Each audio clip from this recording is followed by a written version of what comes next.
President Trump, U.S. Attorney Jeanine Pirro, and Interior Secretary Doug Burgum over the now dropped vandalism charges related to the D.C. reflecting pool. Here's ABC's Olivia Rubin. Sources say during this meeting, Pirro lashed out at Burgum directly and had blamed him for misleading the president about the evidence that was in this case. Another sort of key aspect here is, what did the president know before this case was dropped? Well, sources say that Pirro did give some in the White House a heads up that it was going to get dropped, but it's not clear what Trump personally knew ahead of time, and that's why potentially he could be so upset. Some think the president will fire Pirro still over the whole thing.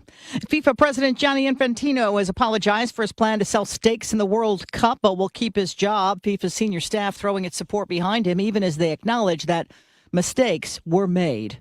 I'm Sherry Preston, ABC News. It is 6:02, and right now in downtown St. Louis, it is pouring. 72 degrees. I'm Debbie Monterey. And I'm Tom Ackerman. We'll have the forecast for you. Traffic has slowed down considerably. Roger Brand is tracking all of it, and we'll have a report at 6:10. We're getting new details about Monday night's fatal stabbing of a 78-year-old man in East St. Louis. Ring camera footage captured less than an hour before the killing shows the teenager dressed in a clown costume approaching a home with a knife, telling the camera, "I have a gift for you," before the body was discovered on State Street.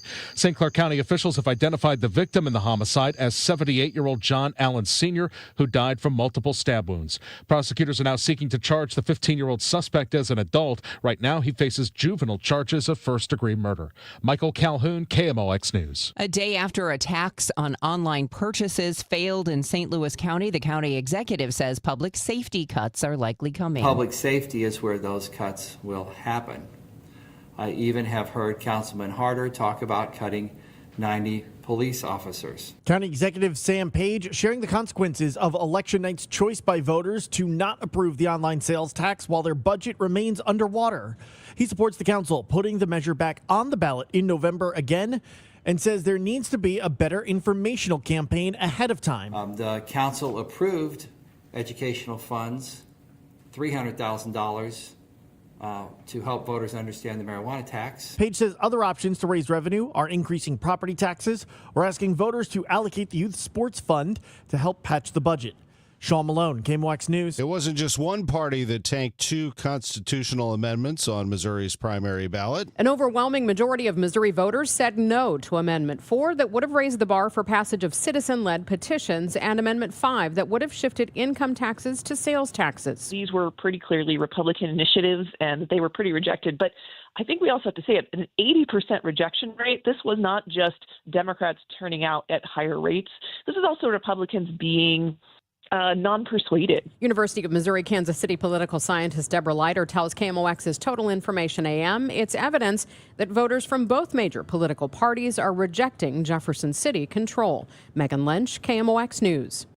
A day after Secretary of State Denny Hoskins rejected certifying the redistricting referendum signatures because he said it was unconstitutional, a group behind the referendum is suing, asking the signatures be verified and that the new congressional maps set aside until people vote.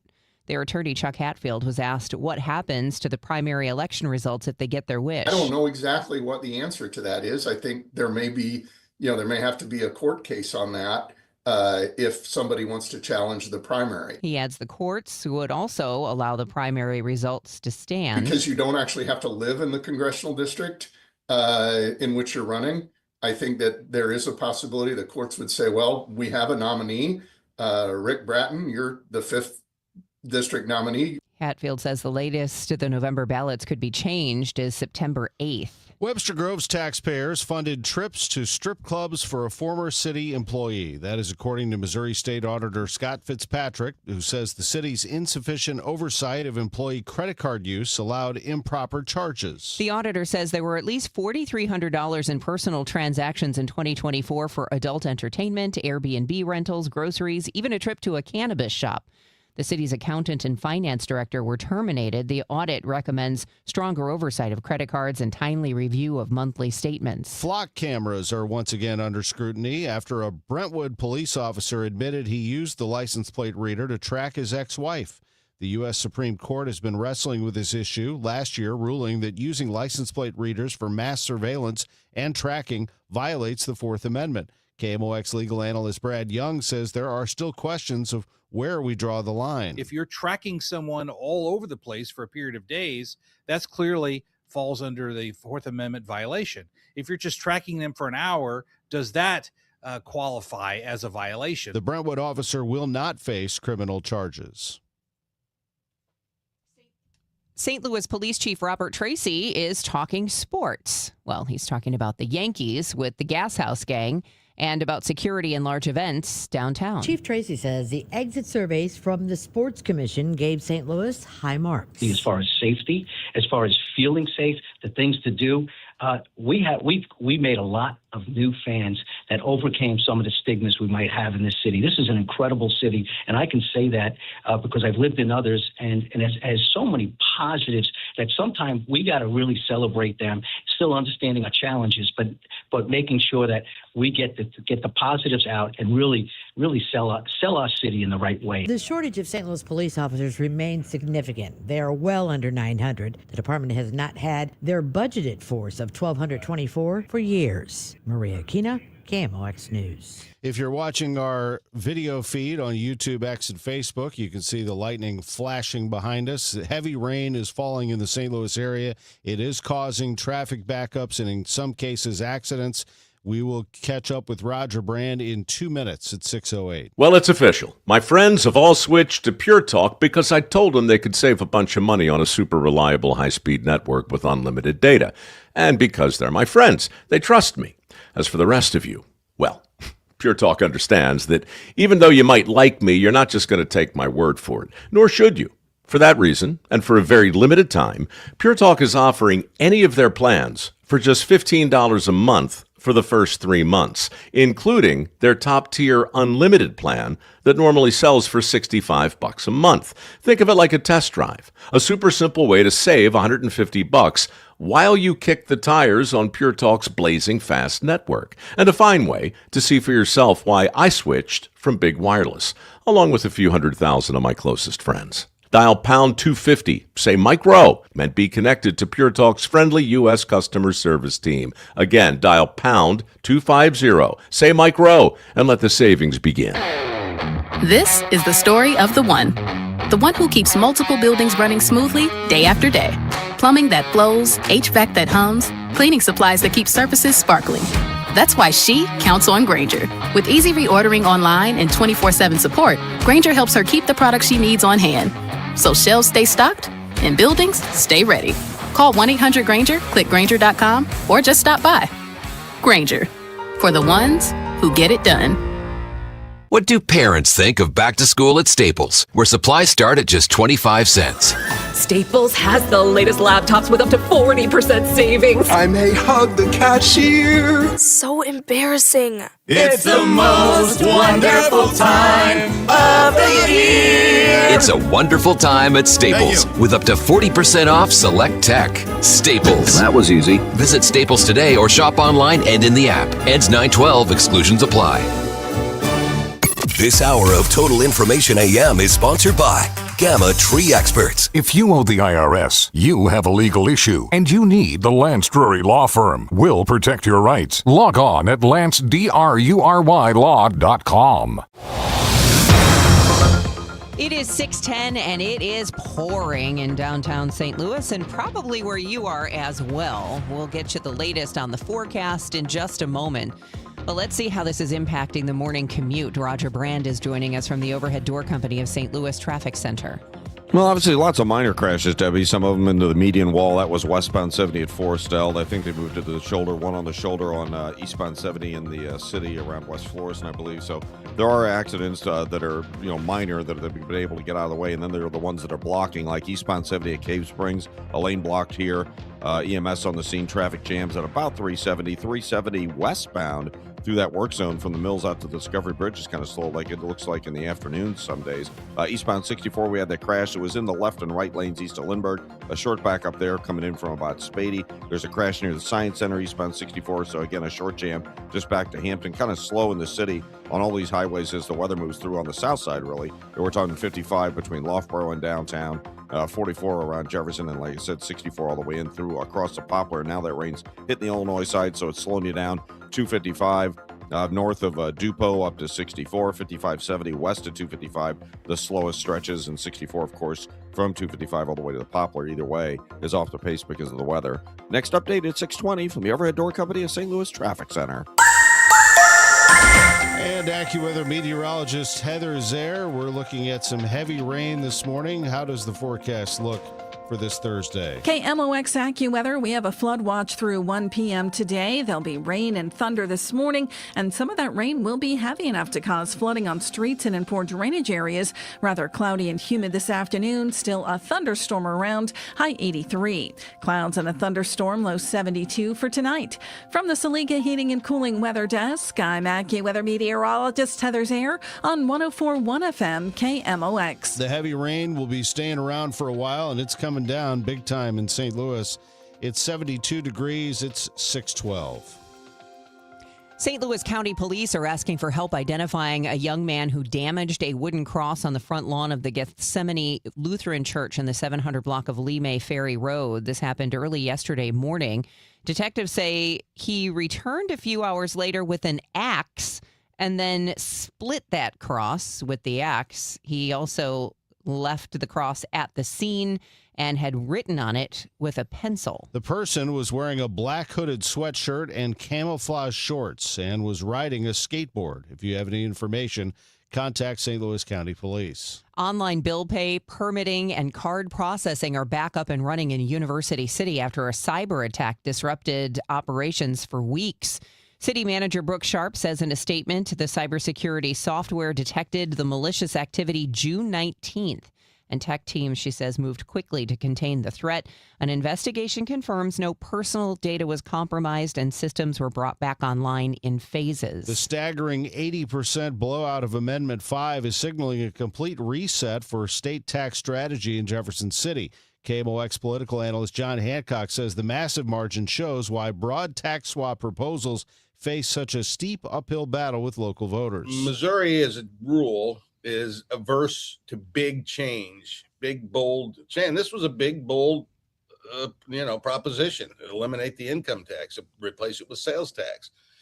And so the voters are going to be naturally in Missouri averse to that sort of big change. Following the defeat, he says Republicans are expected to abandon big tax swaps and stick with small rate cuts tied to revenue growth. Questions over whether Alton taxpayers are funding Mayor David Gowen's lawsuit against his own city council took center stage at a special meeting last night. Aldermen went into executive session to discuss hiring outside counsel after Mayor Gowen's got a temporary restraining order blocking the council from ousting two of his appointed department heads.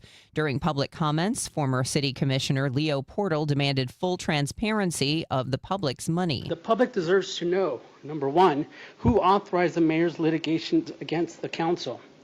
Number two, whether taxpayer funds are being used or may be requested for the mayor's legal expense.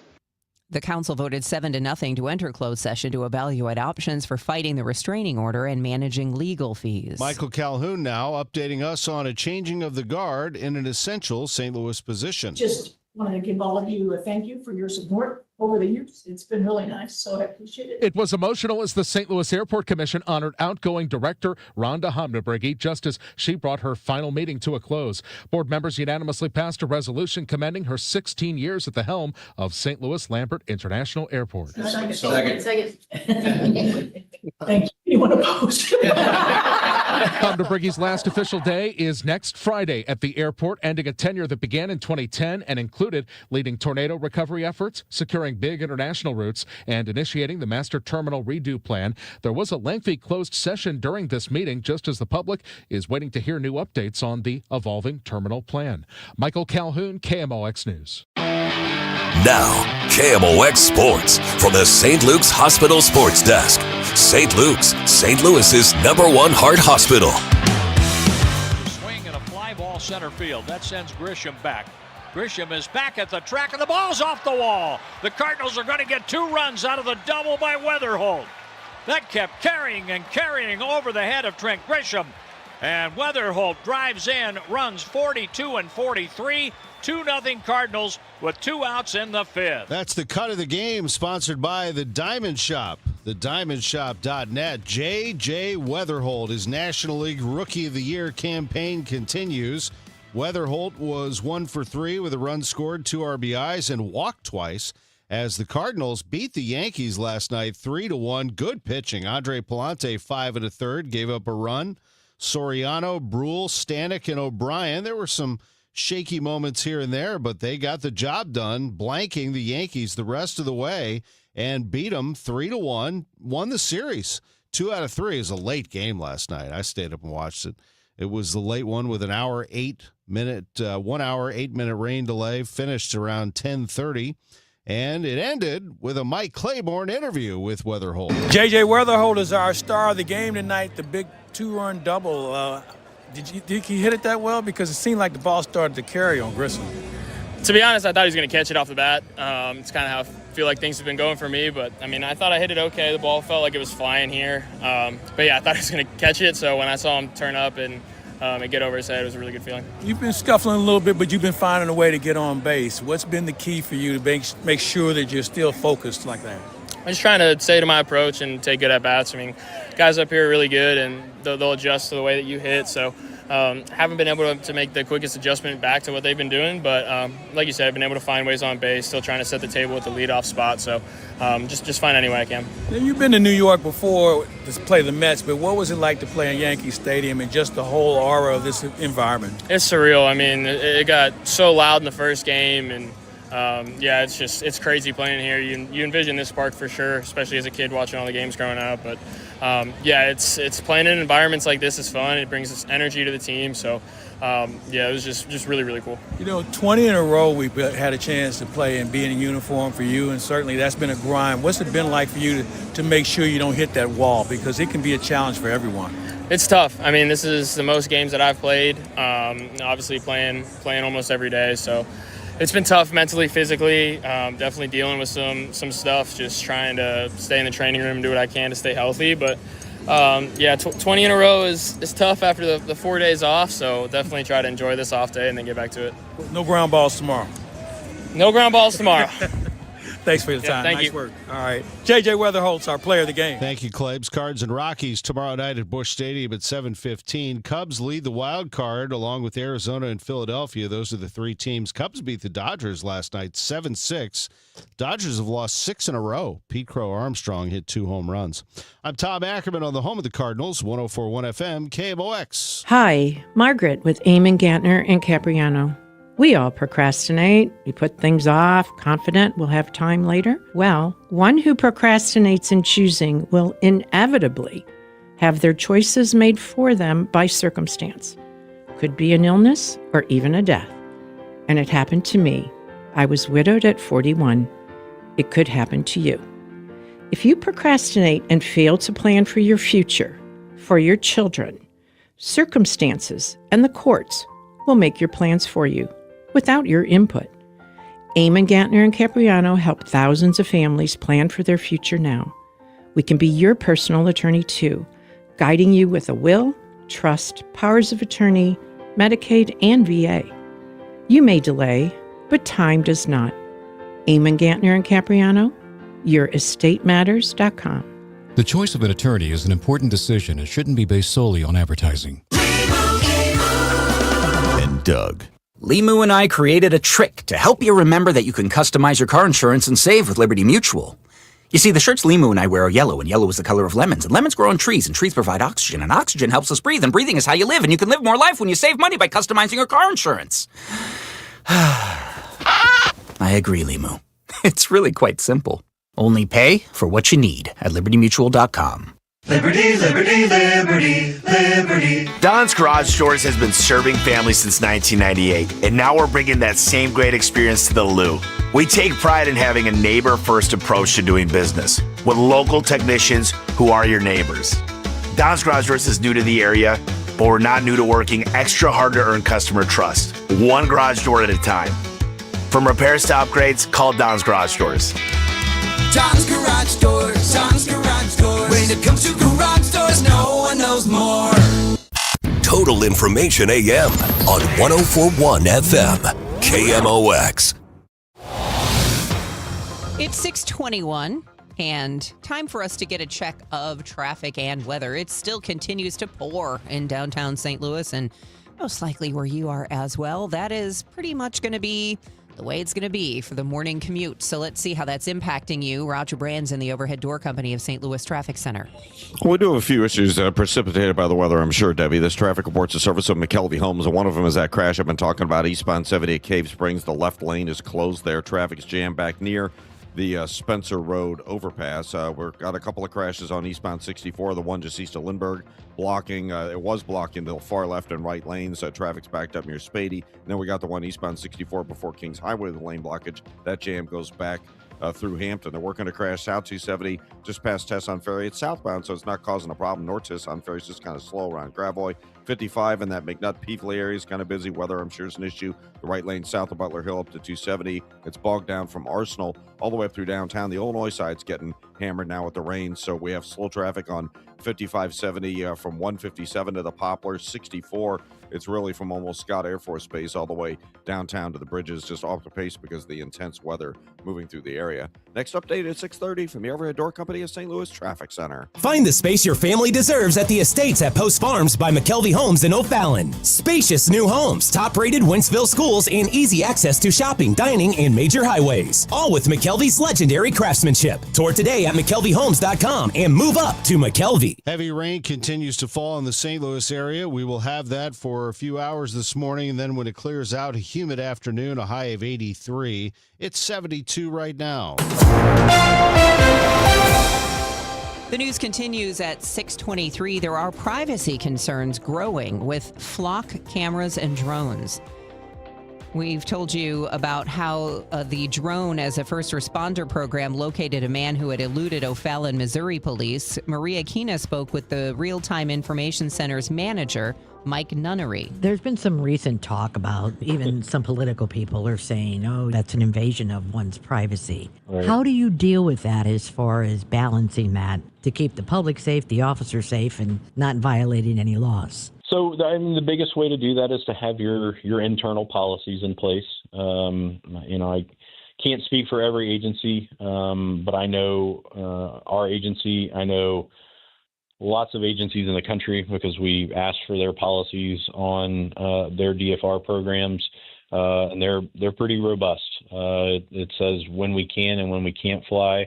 It gives complete control to the pilot in command. So if even somebody in command staff said, hey, fly this drone here, I have the ultimate say of, whether I do or not. Our policy dictates that we can only fly them for calls for service. So I can't just fly it just because I want to go, see what the line at Starbucks looks like. We have to have a reason that we're flying it. These drones, when they launch, as well as when they're returning to home, the camera automatically tilts up to the horizon. So we're not, watching people in cars as we're flying to the call for service or back from the call for service. We also have a public-facing portal that any member of the public can look at. They can access it, see what we're flying for, how long it's taken us to fly, how many times we're flying, and there's even a section in there that shows you the actual flight pattern, so you can see where that drone was. You can't see the video of what we were flying for, but you can see the general area. So if the public had a question, hey, I saw a drone, was it a police drone? Well, you can go there and you can look, and if it was in the air, it's going to show up on that map. So just trying to be completely transparent with the public, because we're just like everybody else. We've seen all the publicity, especially with a company like Flock is getting, and we want to ensure them that we're being as transparent as we can, and we're following our policies as they're written to ensure that they're the technology is being used the right way, because it is extremely beneficial. And the last thing I or anyone else wants to do is abuse that and therefore get taken away. Mike, is there anything I haven't asked that you think is important for people to know? We really, especially that last question, the public's trust. I know that's a hot topic now. We can say what we want, we can promise this is what we're doing, but I just really hope the public understands that it is a tool that we hold really close to our chest. We want to make sure that it's being used the right way because it's a powerful tool. It has been extremely successful keeping officers safe, keeping the public safe, and we're not even 2 months into it yet. So I'm extremely excited to see what our program, as well as other programs throughout the region, what they look like here in the next year, 5 years. It's a tool that is gaining a lot of traction throughout the country. So you're going to see a lot of agencies. They're going to implement a DFR program. The reason that DFR even exists is because of an officer-involved shooting where the subject that was shot had a lighter, but it was in the shape of a firearm, but officers didn't know that, and he pointed it at them. So the whole point of it is to get eyes there as quick as possible to give that information to the officers. And I've said it, to keep them safe, but it's also to keep the public safe. And any tool that we can use for the safety of both those parties is a great tool. What's DFR stand for? Drone is first responder. Well, it's been great talking to you. I'd love to actually be able to see it sometime, come out and see you operate come out. Yeah. We're here Monday through Friday. So, anytime, drop by. I'll be glad to kind of show you how the program works and see it firsthand, because it's a really cool tool. It's one of those, like, you can watch videos of it, and I actually spoke with a student from the University of South Carolina who's working on some drone stuff yesterday and showed it to her, and she was blown away with just how the camera quality is amazing. It's such a cool tool. That's Maria Kina speaking with Mike Nunnery with the O'Fallon, Missouri Police. It's 6:28. The Time Check sponsored by Jerry Kelly Heating, Air Conditioning, Electrical, and Plumbing. It's time for a $98 AC tune-up. This is the story of the one. As a maintenance engineer at a beverage manufacturing plant, he starts his day knowing every line is ready to run because Grainger delivers the industrial-grade products he needs to keep mixers, conveyors, and packaging equipment moving. With Grainger's vast selection of bearings, belts, and motors, he keeps operations running smoothly, so nothing grinds to a halt. Call 1-800-GRAINGER, click Grainger.com, or just stop by. Grainger, for the ones who get it done. Back to school starts now. Get long-lasting battery life on the Dell XPS laptop powered by Series 3 Intel Core so you can work from anywhere. Now starting at $699 with exclusive student pricing starting at $599. Complete your setup with savings on select monitors and must-have electronics and accessories. Limited time deals and free shipping on PCs and more await you at Dell.com/deals. That's Dell.com/deals. I love days like these at the pool, but my moderate to severe plaque psoriasis can sometimes take me out of the moment. I'm ready to make a splash with clearer skin thanks to Skyrizi, Risankizumab Riza. Skyrizi is a prescription-only injection for adults who are candidates for systemic or phototherapy. At 4 months, most people saw 90% clearer skin when measured from head to toe, and many were even 100% plaque-free. People also saw significant improvement in psoriasis symptoms of pain, redness, itching, and burning. Don't use if allergic to Skyrizi. Serious allergic reactions, increased infections, or lower ability to fight them may occur. Before treatment, get checked for infections and tuberculosis. Tell your doctor about any flu-like symptoms or vaccines. Now there's nothing on my skin thanks to Skyrizi, and that means everything. Ask your doctor about Skyrizi, the #1 dermatologist-prescribed biologic in psoriasis. Visit Skyrizi.com or call 1-866-SKYRIZI to learn more. After a disaster, emotional recovery takes time. Show Me Hope Missouri offers free, confidential support wherever you are. Call or text 1-800-985-5990 and connect with a local crisis counselor today. From Missouri Department of Mental Health. At 6:30, rain falling in the St. Louis area. It's 71 degrees. I'm Tom Ackerman. I'm Debbie Monterey, and here's Roger Brand in the Overhead Door Company of St. Louis Traffic Center. We've still got those crashes working on the highways right now, Debbie. We have that crash. Eastbound 78 Cave Springs, the left lane's closed. Traffic's jammed back to the Spencer Road overpass just before you get to 370. On eastbound 64, 2 separate crashes.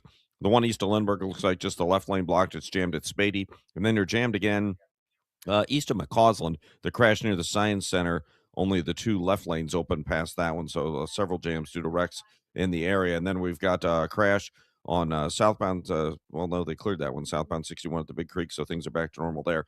Downtown, we've got delays, of course, weather moving through. 64, you've got heavy stretches on 64 coming in from the Scott Air Force Base area, so Route 4 through 158, it sort of pockets into Fairview Heights. 5570 is slower from 255 and through 203. 64 is actually jammed, approaching 25th Street up to the 70, split a couple of heavy pockets from there to the Poplar, and Route 3 backed up both ways around Queenie, Monsanto. Northbound is jammed at about Judith up through that stretch right now.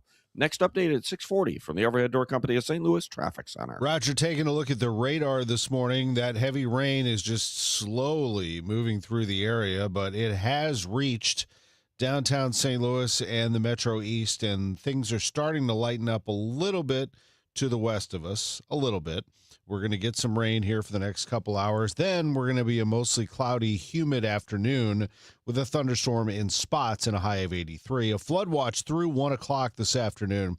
Considerable cloudiness with a thunderstorm still around tonight and a low of 72. It's 72 right now.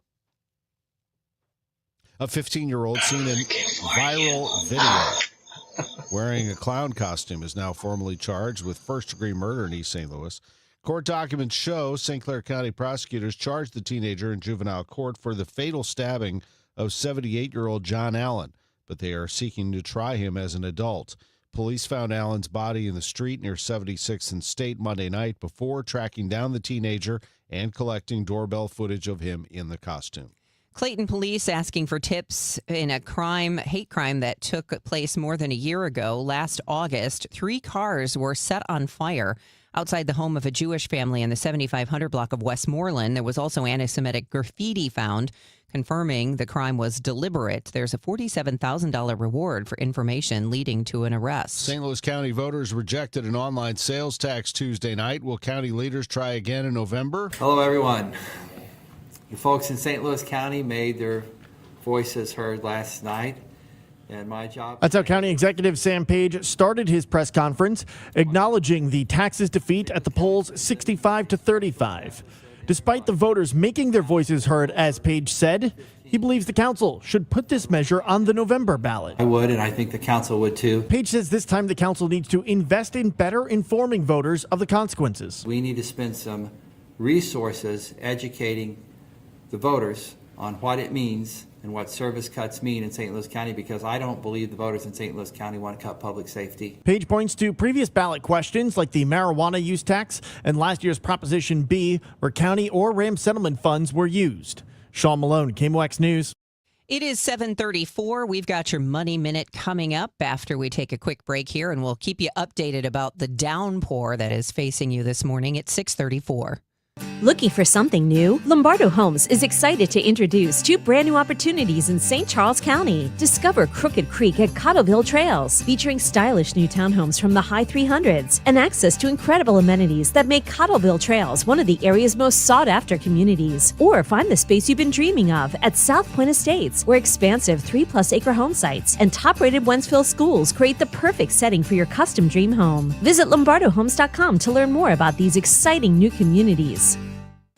With Fidelity Wealth Management, a dedicated advisor gets to know you and your goals to build a comprehensive plan to help grow and protect your wealth. Backed by a team of specialists, they'll analyze all your accounts, even the ones they don't manage, to keep an eye on taxes and provide proactive portfolio insights that can help you unlock your wealth's full potential. Learn more at fidelity.com/wealth. Investment minimums apply. Fidelity Brokerage Services, LLC. Member NYSE SIPC.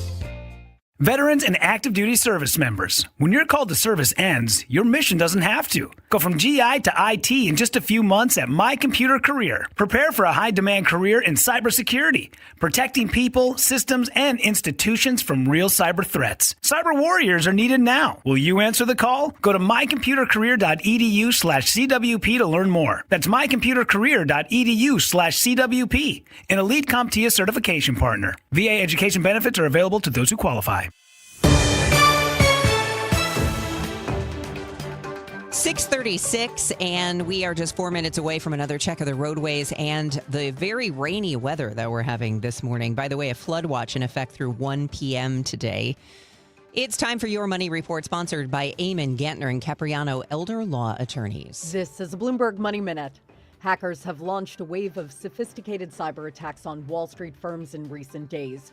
The attempts included voice phishing, where the use of technology to mimic voices in calls or messages.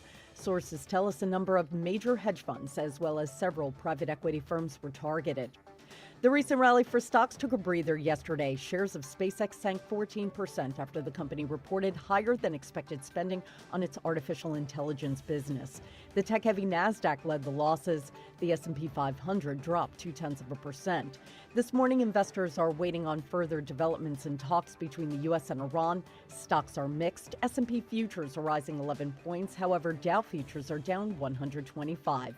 And Samsung is seeing strong demand for its latest lineup of foldable smartphones. The company says the passport-shaped Fold 8 and Fold 8 Ultra are currently outpacing last year's pre-order numbers by 30%. Courtney Donahoe, Bloomberg Radio. Hey, just a quick note here, thinking about your dog this morning. There are things that are out in the yard in the summertime that can make your dog sick, so just be aware of things like bug spray and sunscreen, citronella candles, tiki torches, charcoal, stuff that can cause your dog irritation if they eat it or maybe touch it or get it on their paws.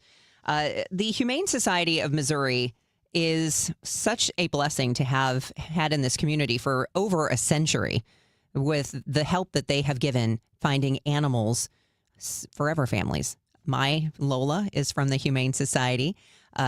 Tom's Joey is from the Humane Society, so you could say they're the official shelter of Total Information AM. I'll tell you what, if you've been looking to add a friend, a new furry best friend to your family, now is the perfect time, because if you head to the Humane Society of Missouri, and you can go online right now at hsmo.org if you want to just look at all the cute little furry faces.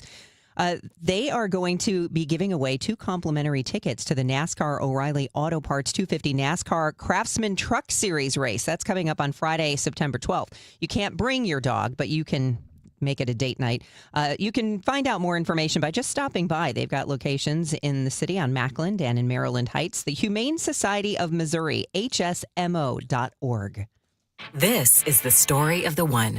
As a maintenance engineer at a beverage manufacturing plant, he starts his day knowing every line is ready to run, because Grainger delivers the industrial-grade products he needs to keep mixers, conveyors, and packaging equipment moving. With Grainger's vast selection of bearings, belts, and motors, he keeps operations running smoothly, so nothing grinds to a halt. Call 1-800-GRAINGER, click Grainger.com, or just stop by. Grainger, for the ones who get it done. Back to school starts now. Get long-lasting battery life on the Dell XPS laptop powered by Series 3 Intel Core, so you can work from anywhere. Now starting at $699 with exclusive student pricing starting at $599. Complete your setup with savings on select monitors and must-have electronics and accessories. Limited time deals and free shipping on PCs and more await you at Dell.com/deals. That's Dell.com/deals. Doug. Limu and I created a trick to help you remember that you can customize your car insurance and save with Liberty Mutual.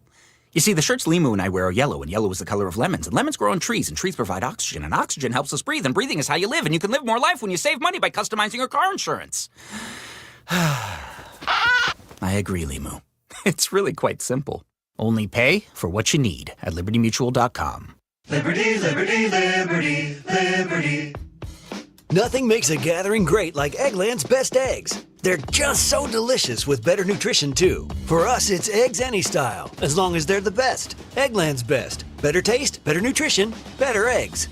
This is the Gas House Gang from KMOX. Bernie Nicholas and the Gas House Gang, today at noon on America's Sports Voice, KMOX. All right, it's 6:40. This is Total Information AM. I'm Debbie Monterey, along with Tom Ackerman and Roger Brand, who is joining us from the Overhead Door Company of St. Louis Traffic Center. Well, no change yet with our crashes, Debbie, on the highways that are causing problems. This traffic reports the service of Ricken Financial. If you're on eastbound Highway 70, still working that crash at Cave Springs, left lane shut down, traffic's jammed, approaching 370. Southbound 61, midway down from P to Wensfield Parkway down to the 70 East ramps, a little slow. Still have that crash eastbound 64 east of Lindbergh in the left lane. Traffic's bogged down between Ballas and Spady, and then a backup from just east of McCausland up to the crash at the Science Center. Only the left lanes are open past that one. If you're coming in on North 270, north of Doherty Ferry up to Manchester, kind of slow. Illinois drivers westbound 5570, Black Lane through 111 is slow. 64, though, is jammed approaching 25th Street over to 3rd Street and then across the Poplar. Eastbound 64 jams 3rd Street over to 5570 and Route 3 from Judith up through Monsanto, stop and go. Next update is 6:50 from the Overhead Door Company of St. Louis Traffic Center. Jerry Ricken and Heidi Ricken Provost covered the 3 key pillars of retirement planning: income, risk, and your tax strategy. Join us for Kickin' with the Rickens, redefining retirement, every Saturday at 3 p.m. right here on KMOX. 6:42. Let's get a check from Heather Zare, our AccuWeather meteorologist. It's still just pouring around the region, Heather. It really is. And so kind of a good news, bad news thing to talk about here. It is still pouring. So that's kind of the bad news. The good news is that the worst of the rain that we had about an hour or so ago, that has kind of settled down some. So we're going to continue to be wet. It's going to rain for a good part of the morning, and we're going to have thunder as well. That is going to lead to flooding on streets and in poor drainage areas. And we do have a flood watch that has been extended out to 1 o'clock for this afternoon as a result. Heading through this afternoon and into tonight, then it's going to stay rather cloudy and humid. We'll still have a thunderstorm chance. We'll have a high of 83 today and a low of 72 tonight. Tomorrow we'll see some sun return, but there can still be a thunderstorm around. The high will be 89. Then it's partly sunny, very warm and humid with a high around 90 on Saturday. We're starting to get hotter on Sunday. Partly sunny with a high of 95. AccuWeather real field temperatures over 100, and that's where they stay as we stay in the mid-90s with sunshine on Monday. Right now, 68 it's down to in St. Peter's with the rain, 67 in Florissant, still 75 downtown at the Arch. From the Saliga Heating and Cooling Weather Desk, I'm AccuWeather meteorologist Heather Zare on 104.1 FM KMOX. All right, thanks, Heather. It is 6:43. Illinois State Police records show that a man who was arrested after jumping a fence at Governor Pritzker's house, on the night of July 4th, the Pritzker was not aware. Police released a report regarding the incident totaling 102 heavily redacted pages. It was obtained by the Chicago Tribune, and it largely backs up what the governor has said publicly about the incident. I do not believe this person was targeting me. I think this is a person who landed in a very unlucky circumstance. The 46-year-old man, Dwayne Cortez Milton, is homeless. A member of the governor's state police security detail was on him immediately. The report revealed that the trooper, after seeing the man, rushed to intercept him, leaving his phone, radio, and body camera behind. And he had to stop someone on the street in front of the home to call for backup. Milton said he was trying to evade police when he jumped the fence and had no idea where he was. Also in the news this morning, survivors of Jeffrey Epstein testified in front of New Mexico's representatives on Wednesday during a meeting on Epstein's crimes in the state. They say the investigation is incomplete without a thorough search of a 7,800-acre property in Santa Fe County that the convicted sex offender called the Zorro Ranch. Mariana Anaya, Democratic state representative, added the federal record in the conviction of Epstein co-conspirator Ghislaine Maxwell lists a number of children who were abused at that estate, and she says that it should be included in the investigation. The evidence reviewed to date supports the conclusion that Epstein abused at least 5 women and girls at Zorro Ranch between 1996 and 2012. One of them has since passed. And the commission has counted at least 30 other individuals who potentially were abused in New Mexico. In the case of the mother on trial outside Boston charged in the deaths of her 3 children, the family's nanny is taking the stand. Here's ABC's Hannah Battah. The former nanny for Lindsay Clancy's family taking the stand as jurors learn more about the Massachusetts mother charged in the deaths of her 3 children. Elaine Rossi, who worked for the family in the months leading up to the killings, described Clancy as a loving, attentive mother. Rossi testifying, Clancy said she was suffering from postpartum issues and having trouble sleeping. But Rossi says she never feared Clancy would harm her kids. Did you have any concerns about her interacting with the children? None at all. She was a wonderful mom. Prosecutors argue Clancy made a calculated decision to carry out the killings to escape her own life. Now, KMOX Sports from the St. Luke's Hospital Sports Desk. St. Luke's, St. Louis's #1 heart hospital. Who's Hot, Who's Not is sponsored by St. Louis Composting, growing gardens and making memories. You know what? We crush them all the time when they don't do the job. The Cardinals bullpen. It's about time we lift them up when the job gets done. They are hot this time. The Cardinals bullpen. 6th inning. Cardinals up 3-1. George Soriano. Garcia Jr. leads at third with the bases loaded, 2 outs. The 1-2 pitch for McMahon. Soriano wheels, he deals. Swing and a miss. He struck him out. And he should be kicked out of the game for flipping the bat right next to the home plate umpire, but McMahon didn't get the ejection from Corey Blazer. But it is a strikeout. George Soriano, he got through that 6th inning, came back and pitched part of the 7th inning as the Cardinals were trying to back up Andre Palante. Still 3-1. In the 8th inning, Ryan Stanek. The Cardinals lead by 2. 2 on, 2 outs. No balls, 2 strikes on George Lombard Jr. The 21-year-old from Miami. The pitch. Swing and a miss. He struck out the rookie. Lombard strikes out, leaving 2 on, and we go to the 9th with the Cardinals leading 3-1 at Yankee Stadium. You could, if you listen closely, you could hear Stanek yelling in that highlight as Yankee Stadium was dead quiet after that. We move to the 9th inning. The Cardinals still up by a count of 3-1, and Riley O'Brien with the Cardinals in 21. The pitch. Strike 3 call for a Red Bird winner, and this ball game has come to an end. The Cardinals hang on to beat the Yankees 3-1 and win the series 2-1. Let's take a look at this staff. It's Andre Palante going 5 1/3, 1 run on 3 hits. He did walk 3, but he struck out 4, and he gets the win. He's 12-6 ERA, down to 3.63. George Soriano, Justin Brule, Ryan Stanek, Riley O'Brien, all throwing scoreless outings as the Cardinals cover the final 3 2/3 and win the ball game. 3-1. They win the series over the Yankees, one of the best teams in baseball. Here's manager Ollie Marmol with Chip Carey. Okay, Ollie, let's start with the big picture. A 500 road trip at the end of a 20-game and 20-day stretch. That says an awful lot about this group, doesn't it? Yeah, it was a grind. Coming out of the All-Star break, that's a lot of games in a row. The guys did a really nice job of giving everything they had. Some games went our way, some didn't, but from preparation and being dedicated to every day, they did a really nice job. So towards the end there, a couple guys needed days off, just how their bodies was feeling, and but other guys stepped up. St. Louis Composting, growing gardens and making memories. Compost, mulch, soil, bagged products, they have it all. They have a cubic yard calculator.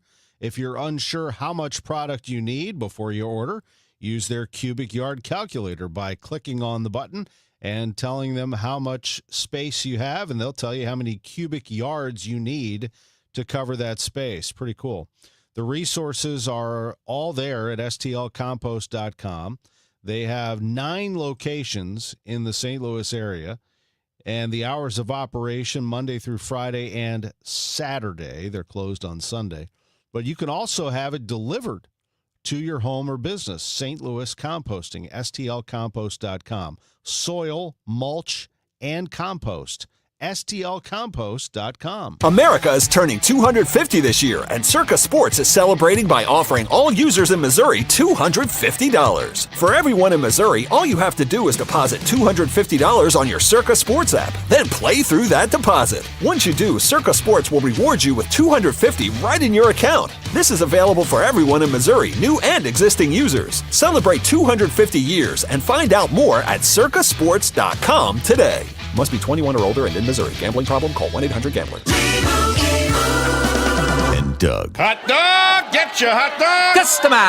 Customize and save with Liberty Mutual. Hey, what are you doing? I like your method. Direct, to the point. A little loud, but... Listen, people don't buy car insurance the same way they do hot dogs. Not yet, but both are customizable. Popcorn! Get your popcorn! Hey, this is a hot dog area. And customize and save area. Get a quote at libertymutual.com or with your local agent. Liberty, liberty, liberty, liberty.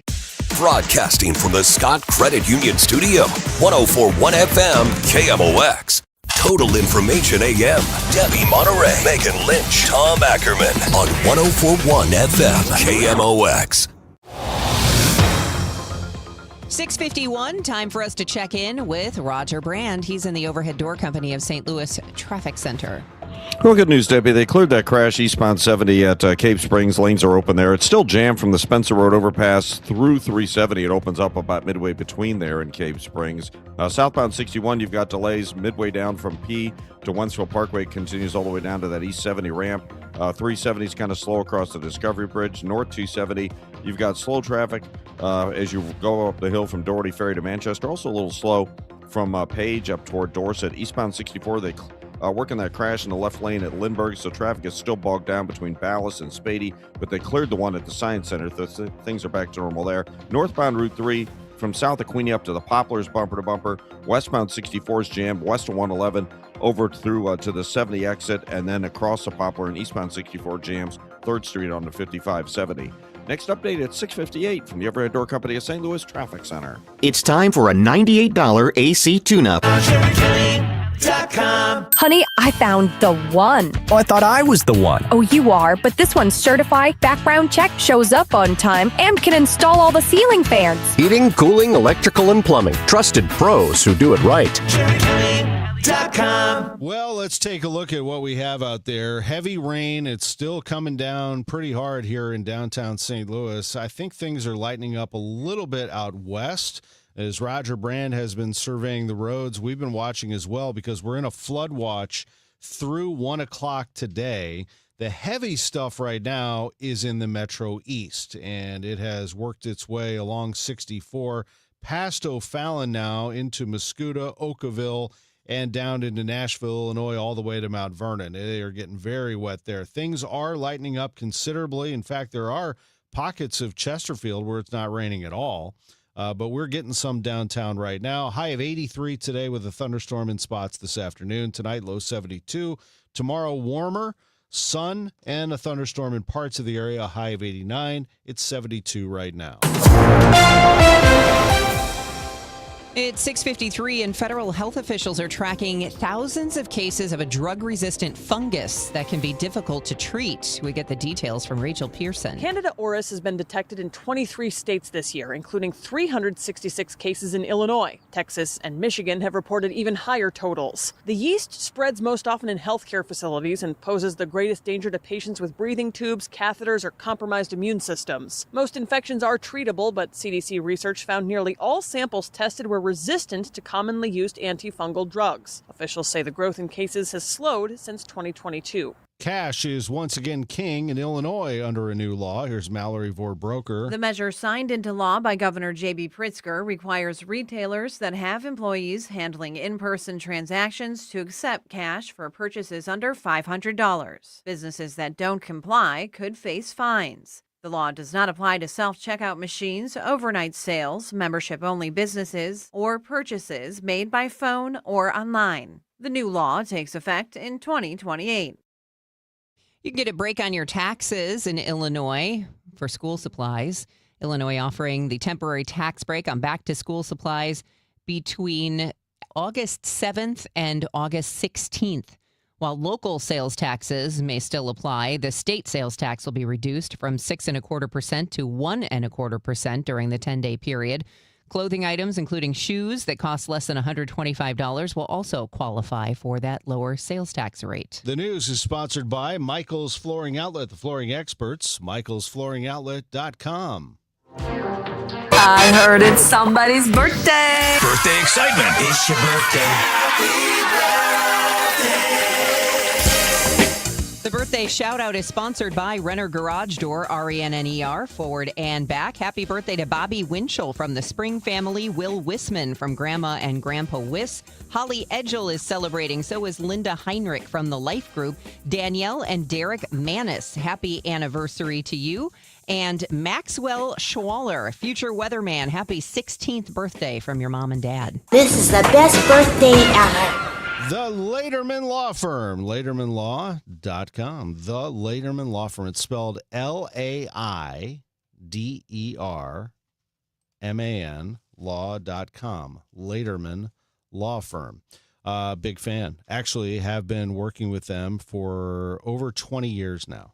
The Laderman Law Firm. Estate planning.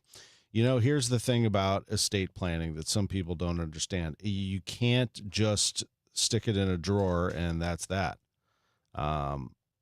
You have to be able to have the experience of making sure that your plan works. You know, at the Laderman Law Firm, they don't just create documents and send you on your way. They help make sure your plan works. Life changes, family needs change, circumstances change, laws change. Can't have a estate plan that's outdated and sitting in a drawer and assume that it's fine. At the Laderman Law Firm, it's an ongoing process. They build that plan to protect your family and your assets and keep it up to date as both your life and assets change. That, folks, is why we are clients, and that's why I'm comfortable recommending them here in St. Louis. They're called the Laderman Law Firm, Laderman, LAIDERMAN law.com. Or give them a call at 314-514-9100. The choice of a lawyer is an important decision and should not be based solely on advertisements. St. Louis City SC and Schnucks are teaming up once again for our annual week-long food drive this Wednesday, August 5th through Tuesday, August 11th. Visit your local Schnucks to donate non-perishable food items benefiting Operation Food Search. And join us Thursday, August 6th at the Lindenwood Schnucks on First Capitol Drive in St. Charles for a chance to donate and meet a few City SC players. Join the effort to help City SC and Schnucks kick hunger in our city. Find out more at stlcitysc.com.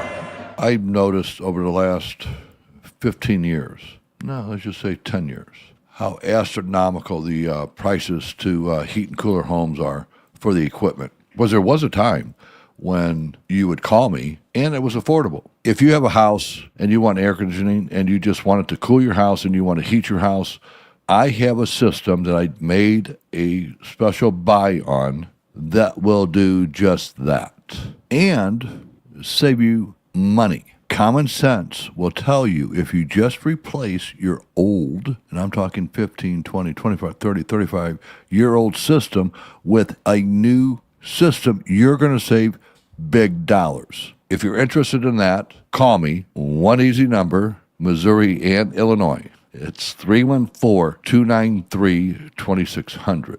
Again, it's Bart Inman, 314-293-2600. God bless.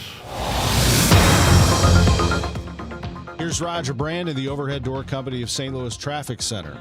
Well, eastbound 70, Tom, is thinned out, headed through Cave Springs. Southbound 61, a couple of slow pockets from P down to Interstate 70. Eastbound 64, they cleared the crash at Lindbergh and at Hampton, or east of Hampton. North 270 is just a little slow at Manchester. Westbound 64 backed up 111 to the 70 split, and then west of 3rd Street across the Poplar.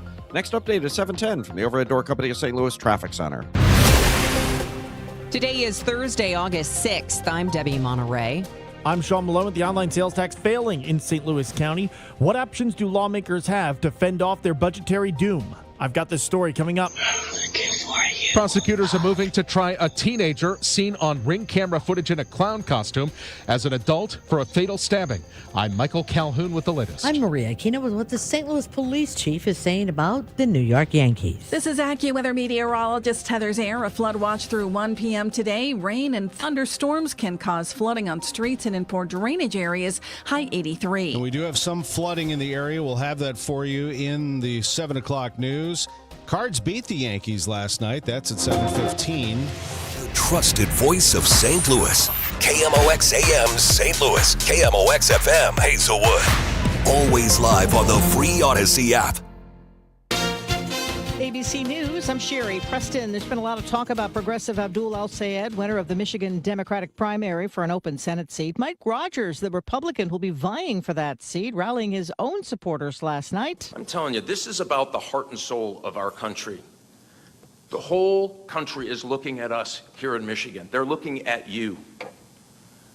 And they're hoping we do everything that we can do together to make sure that we stop this in its tracks. El-Sayed says he's running on a platform of affordability and getting money out of politics. Republican Senators Bill Cassidy and Lisa Murkowski meeting with acting Attorney General Todd Blanche on his nomination to be full Attorney General, now that their colleague Susan Collins has said she will not be voting to confirm him. Dozens of health workers at the epicenter of Congo's Ebola outbreak are protesting, demanding that they get paid. They say they haven't received wages since the outbreak was declared in mid-May. This is ABC News. Maryland's governor and the Maryland Jockey Club have announced that the Preakness is moving to a new day, giving owners and trainers more challenges before the big race. The second leg of the Triple Crown Quest, the Preakness Stakes, is off to the races and shifting days. Maryland's governor and the Maryland Jockey Club say to 3 weeks and a day after the Kentucky Derby. The race will also be run on a Sunday for the first time. Since 1950, the Preakness has been held on the third Saturday in May, or 2 weeks following the Kentucky Derby. The goal is to get more overall Derby horses to participate. 3 of the past 5-year Derby winners have bypassed the Preakness altogether to aim for the final race in the Triple Crown, the Belmont Stakes. Michelle Franzen, ABC News. DoorDash says the next couple of months could be busy. The delivery service forecasting larger order volume and higher profits for the third quarter after beating estimates in the second quarter. I'm Sherry Preston, ABC News. It is 7:02 and it continues to rain in downtown St. Louis, although it seems like it's definitely lightened up in the last hour or so. 72 degrees right now. I'm Debbie Monterey. And I'm Tom Ackerman. A flash flood warning was issued last hour for Franklin County until 8:15 this morning. We'll continue to monitor that situation as heavy rain continues to fall here in the St. Louis area. At this point, this heavy rain, which has caused some flooding around parts of the area, is moving out.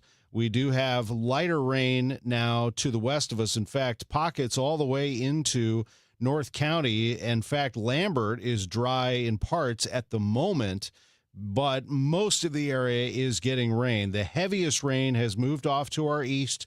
You're still in the line of that. Breeze and Carlisle, Illinois into Salem along 50, 64 past Oakville and into all the way to Mount Vernon. Heavy rain. Be careful driving, and also do not drive into standing water. Turn around, don't drown. It is 7:03. Prosecutors want to transfer a 15-year-old suspect to adult court following the fatal stabbing of 78-year-old John Allen in East St. Louis. The teen is currently charged in juvenile court with first-degree murder. Police tracked the suspect to a nearby home after finding Allen's body Monday night. I'm looking for you.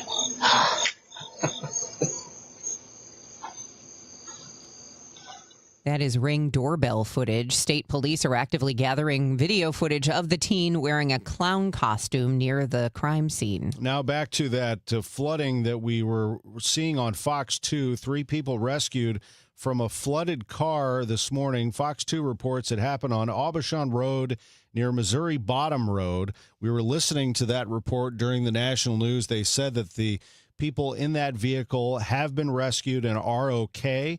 The flood road submerged around a third of the car when the people were rescued. They do appear uninjured. That car is almost flooded to the top and will continue to follow here on KMOX.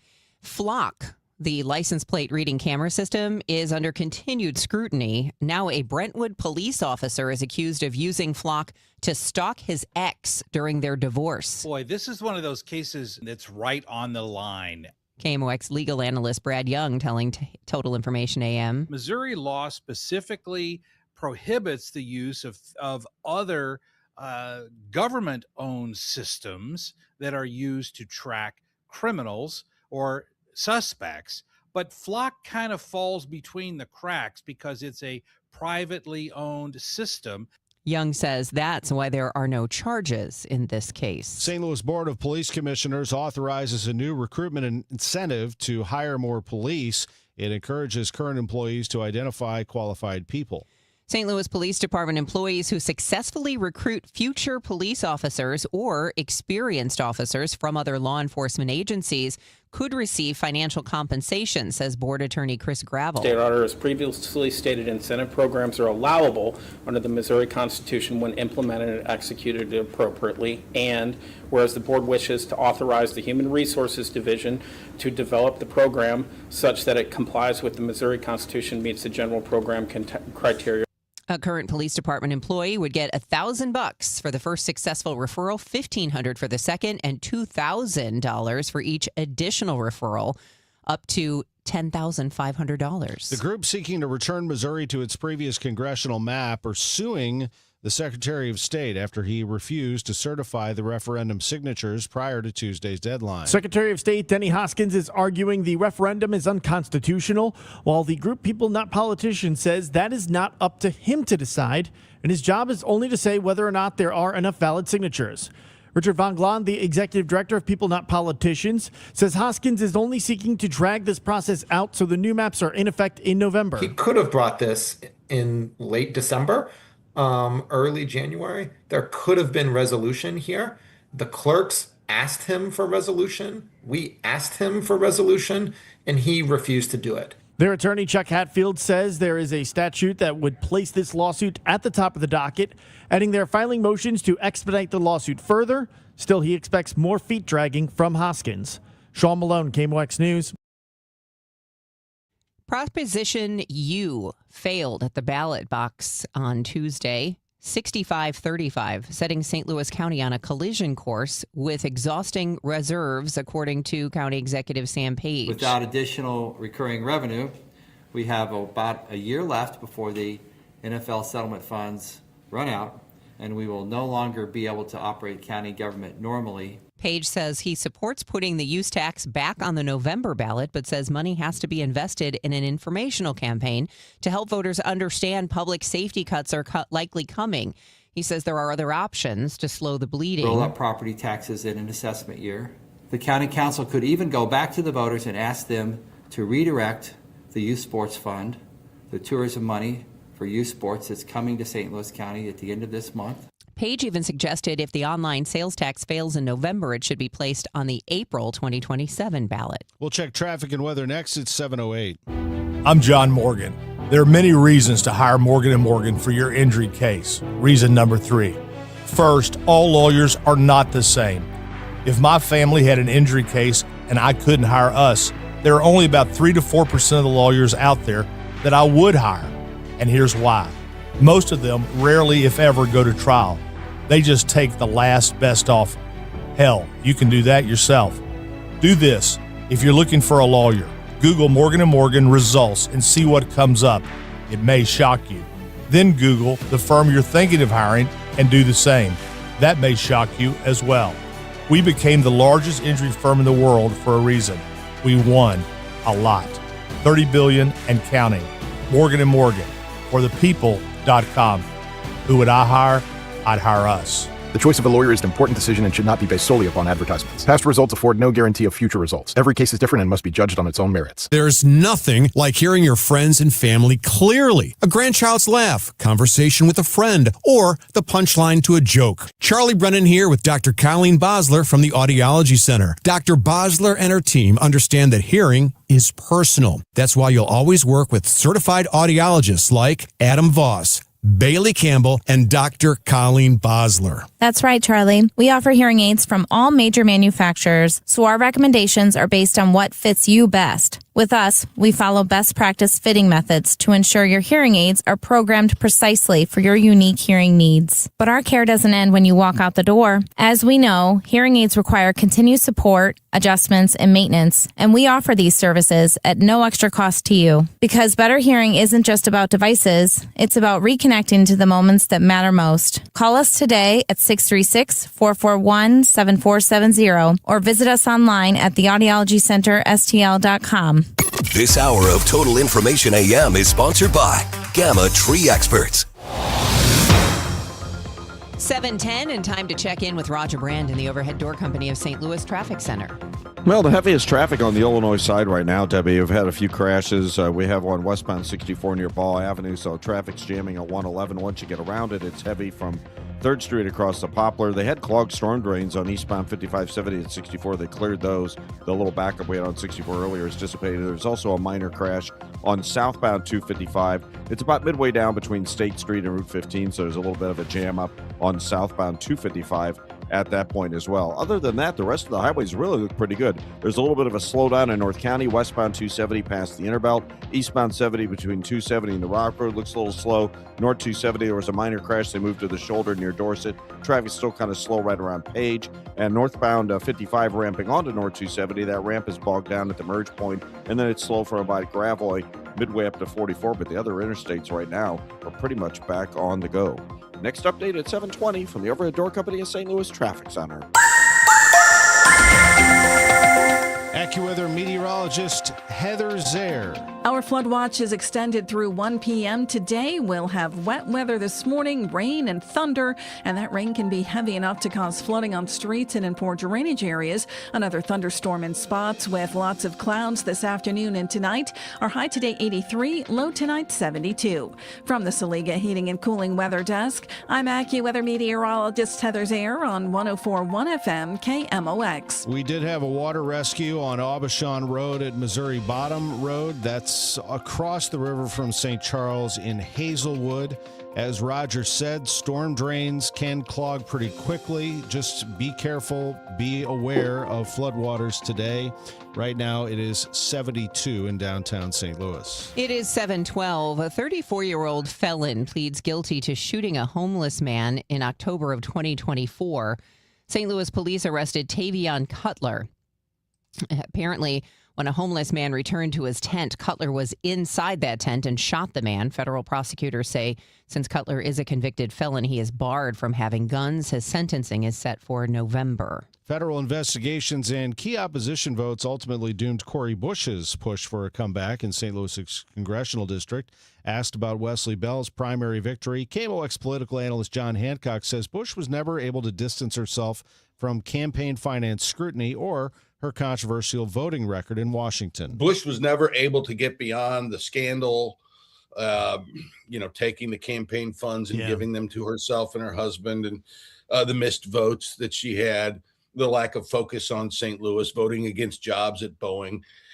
She was never able to get beyond that. And Wesley Bell has done a creditable job representing St. Louis in the Congress. Bell now moves on to the November general election with the Democratic nomination secured in a heavily blue district. Clayton police are asking for tips in a hate crime that happened about a year ago. It was last August when 3 cars were set on fire outside a home of a Jewish family in the 7500 block of Westmoreland. There was also anti-Semitic graffiti found confirming the crime was deliberate. There's a $47,000 reward for information that leads to an arrest. The St. Louis Board of Police Commissioners authorized a new recruitment incentive to hire more police. It encourages current employees to identify qualified people. Employees who successfully recruit future police officers or experienced officers from other law enforcement agencies could receive financial compensation, says attorney Chris Gravel. State auditor, as previously stated, incentive programs are allowable under the Missouri Constitution when implemented and executed appropriately. And whereas the board wishes to authorize the Human Resources Division to develop the program such that it complies with the Missouri Constitution, meets the general program criteria. Speaking of the police, St. Louis Police Chief Robert Tracy says he is a Cardinals fan, at least until the Redbirds play the Yankees. Told the Gas House Gang yesterday some of his former NYPD colleagues provided muscle for the Yankees. 6'10", that's what their security. So they took some of the biggest NYPD guys to travel with them. And that also keeps the players in line when you got a big guy waiting for you at the door if you're out after curfew. Tracy is a former New York City police officer and native of the Bronx, but he says he is a Cardinals fan when the Yankees are not playing them. Now, KMOX Sports from the St. Luke's Hospital Sports Desk. St. Luke's, St. Louis's #1 heart hospital. Well, Chief, they were playing them last night, and guess what? Cardinals got the better of those Bronx Bombers and actually won the series. Here's John. I'm John Rooney. Last night, J.J. Weatherholt gave the Cardinals a lead in the 5th inning. There's a swing and a fly ball center field. That sends Grisham back. Grisham is back at the track, and the ball's off the wall. The Cardinals are going to get 2 runs out of the double by Weatherholt. That kept carrying and carrying over the head of Trent Grisham. And Weatherholt drives in, runs 42 and 43. 2-0 Cardinals with 2 outs in the 5th. He was followed by a double from Cardinal catcher Ivan Herrera, 3-0 Cardinals. The Yankees scored on a bases-loaded walk in the 6th, had opportunities to either tie or take the lead, but the Cardinal bullpen bent and did not break. The Wenda Palante, 12-6. Will Warren, the loser, 8-6. Riley O'Brien with his 27th save. The Cardinals went 3-3 on their road trip through Toronto and New York, and will play Colorado at home tomorrow night at 7:15. Cut of the game sponsored by The Diamond Shop, thediamondshop.net. Here's Mike Claiborne with JJ. JJ Weatherholt is our star of the game tonight, the big 2-run double. Did he hit it that well? Because it seemed like the ball started to carry on Grissom. To be honest, I thought he was going to catch it off the bat. It's kind of how I feel like things have been going for me. But, I mean, I thought I hit it okay. The ball felt like it was flying here. But, yeah, I thought he was going to catch it. So when I saw him turn up and get over his head, it was a really good feeling. You've been scuffling a little bit, but you've been finding a way to get on base. What's been the key for you to make sure that you're still focused like that? I'm just trying to stay to my approach and take good at-bats. I mean, guys up here are really good, and they'll adjust to the way that you hit. So haven't been able to make the quickest adjustment back to what they've been doing. But like you said, I've been able to find ways on base, still trying to set the table with the leadoff spot. So just find any way I can. Now, you've been to New York before to play the Mets, but what was it like to play in Yankee Stadium and just the whole aura of this environment? It's surreal. I mean, it got so loud in the first game, and it's crazy playing here. You envision this park for sure, especially as a kid watching all the games growing up. But it's playing in environments like this is fun. It brings this energy to the team. So it was just really, really cool. 20 in a row we've had a chance to play and be in uniform for you, and certainly that's been a grind. What's it been like for you to make sure you don't hit that wall? Because it can be a challenge for everyone. It's tough. I mean, this is the most games that I've played. Obviously playing almost every day. So it's been tough mentally, physically, definitely dealing with some stuff, just trying to stay in the training room and do what I can to stay healthy. But 20 in a row is tough after the 4 days off, so definitely try to enjoy this off day and then get back to it. No ground balls tomorrow. No ground balls tomorrow. Thanks for your time. Thank you. Nice work. All right. J.J. Weatherholt's our player of the game. Claibs, thank you. Forget how young he is. Going for Rookie of the Year. The Cardinals have some young stars, folks. Springfield. You heard how many Brewers fans were upset about the Dustin May, JoJo Romero trade and the prospects they had to give up to the Cardinals. Here's one of them, and here's why. Josiah Ragsdale, first at bat for Springfield. 1-1. Hit high in the air, deep to right field. Forget about it. That is way gone. Beyond the video board. What an introduction to the Cardinals organization for Josiah Ragsdale. Ragsdale absolutely obliterates a pitch 110 miles per hour off the bat in his first at bat for Double-A Springfield. Alexander Frias is the other one, the power-hitting 18-year-old that the Cardinals got from the Brewers. I'm Tom Ackerman on the home of the Cardinals, 104.1 FM KMOX. Looking for something new? Lombardo Homes is excited to introduce 2 brand new opportunities in St. Charles County. Discover Crooked Creek at Cottleville Trails, featuring stylish new townhomes from the high 300s and access to incredible amenities that make Cottleville Trails one of the area's most sought-after communities. Or find the space you've been dreaming of at South Point Estates, where expansive 3+ acre home sites and top-rated Wentzville schools create the perfect setting for your custom dream home. Visit LombardoHomes.com to learn more about these exciting new communities. Hey guys, it's Glover. You know Zero Res, the zero residue carpet cleaner that leaves your carpets truly clean with no dirt attracting soaps or harsh chemicals. Don't risk it with the other guys and skip the do-it-yourself disasters that leave your carpet soaked for days and can do more harm than good. Keep the mud outside where it belongs, not trapped in your carpets. This month, buy 2 rooms of carpet clean to get 2 rooms clean for free. Call 314-474-2020 or visit ZeroResSTL.com and ask for the DGS special. Let me tell you something about insurance. When you sign your insurance policy, for some brokers, that's the finish line. Handshake, commission, done. Then you may not hear from them again until it's time for renewal.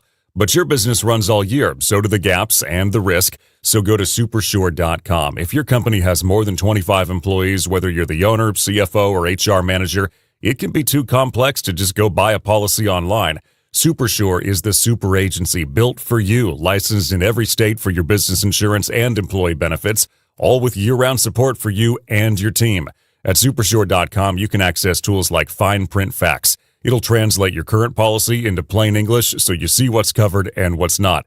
Plus a business value calculator so you can estimate what your business is worth so you know what actually needs protecting. Go to Supersure.com. One super agency, one powerful platform, all your policies in one place. Supersure.com. That's Supersure.com. Paid for by Supersure Insurance Agency, LLC, a licensed insurance agency. The Diamond Shop, making St. Louis sparkle for over 100 years, offers a wide selection of engagement and wedding rings, fine jewelry, and watches to suit your style and budget. Visit us at 12 North Central Avenue or schedule a virtual appointment at thediamondshop.net. Total Information AM on 104.1 FM, KMOX. 7:21, still raining downtown, but just not as hard as about an hour and a half ago, that's for sure. We'll have the forecast in just a moment, but let's check in with Roger Brand. He's in the Overhead Door Company of St. Louis Traffic Center. Yeah, things are in much better shape in that regard, Debbie, although we still have issues on the Illinois side with crashes. We have one southbound 255 north of 15. Traffic's jammed back through State Street right now. Westbound 64, we had one near Ball Avenue. It's backed up west of 111 to that point, but even after that, it's still stop and go past the 70 split all the way across the Poplar Street Bridge. If you're on Route 4 north of 161 at the railroad tracks, I don't know if there's a train crossing or a gate stuck down northbound to Short Jam. Southbound is backed up midway to 6450 west of Lebanon, west of Route 4. It looks like there may be some standing water issues. Traffic's backing up there as well. Northbound 55 slow approaching 141 to Merrimack. The right lane's Butler Hill up onto the North 270 ramp, and then North 270 north of Sappington through Gravois slow. South 270 a little busy right around Ladue. Westbound 270 a little slow, passing 170 in North County also. Next update is 7:30 from the Overhead Door Company of St. Louis Traffic Center. The weather, it is raining in the Metro East heavily. It has lightened up in the St. Louis area. I just saw Fox 2 have another report, this time a tree that crashed into a house in Creve Coeur. That can happen as these trees, the ground gets saturated and the tree gets uprooted with all kinds of issues going on. We had a flood rescue earlier along Missouri Bottom Road at Aubuchon, where everybody in that car was okay, but there is a flood watch in effect until 1 o'clock today. Heavy rain moved through the area, high 83 with a chance of a thunderstorm this afternoon. It's 71 right now.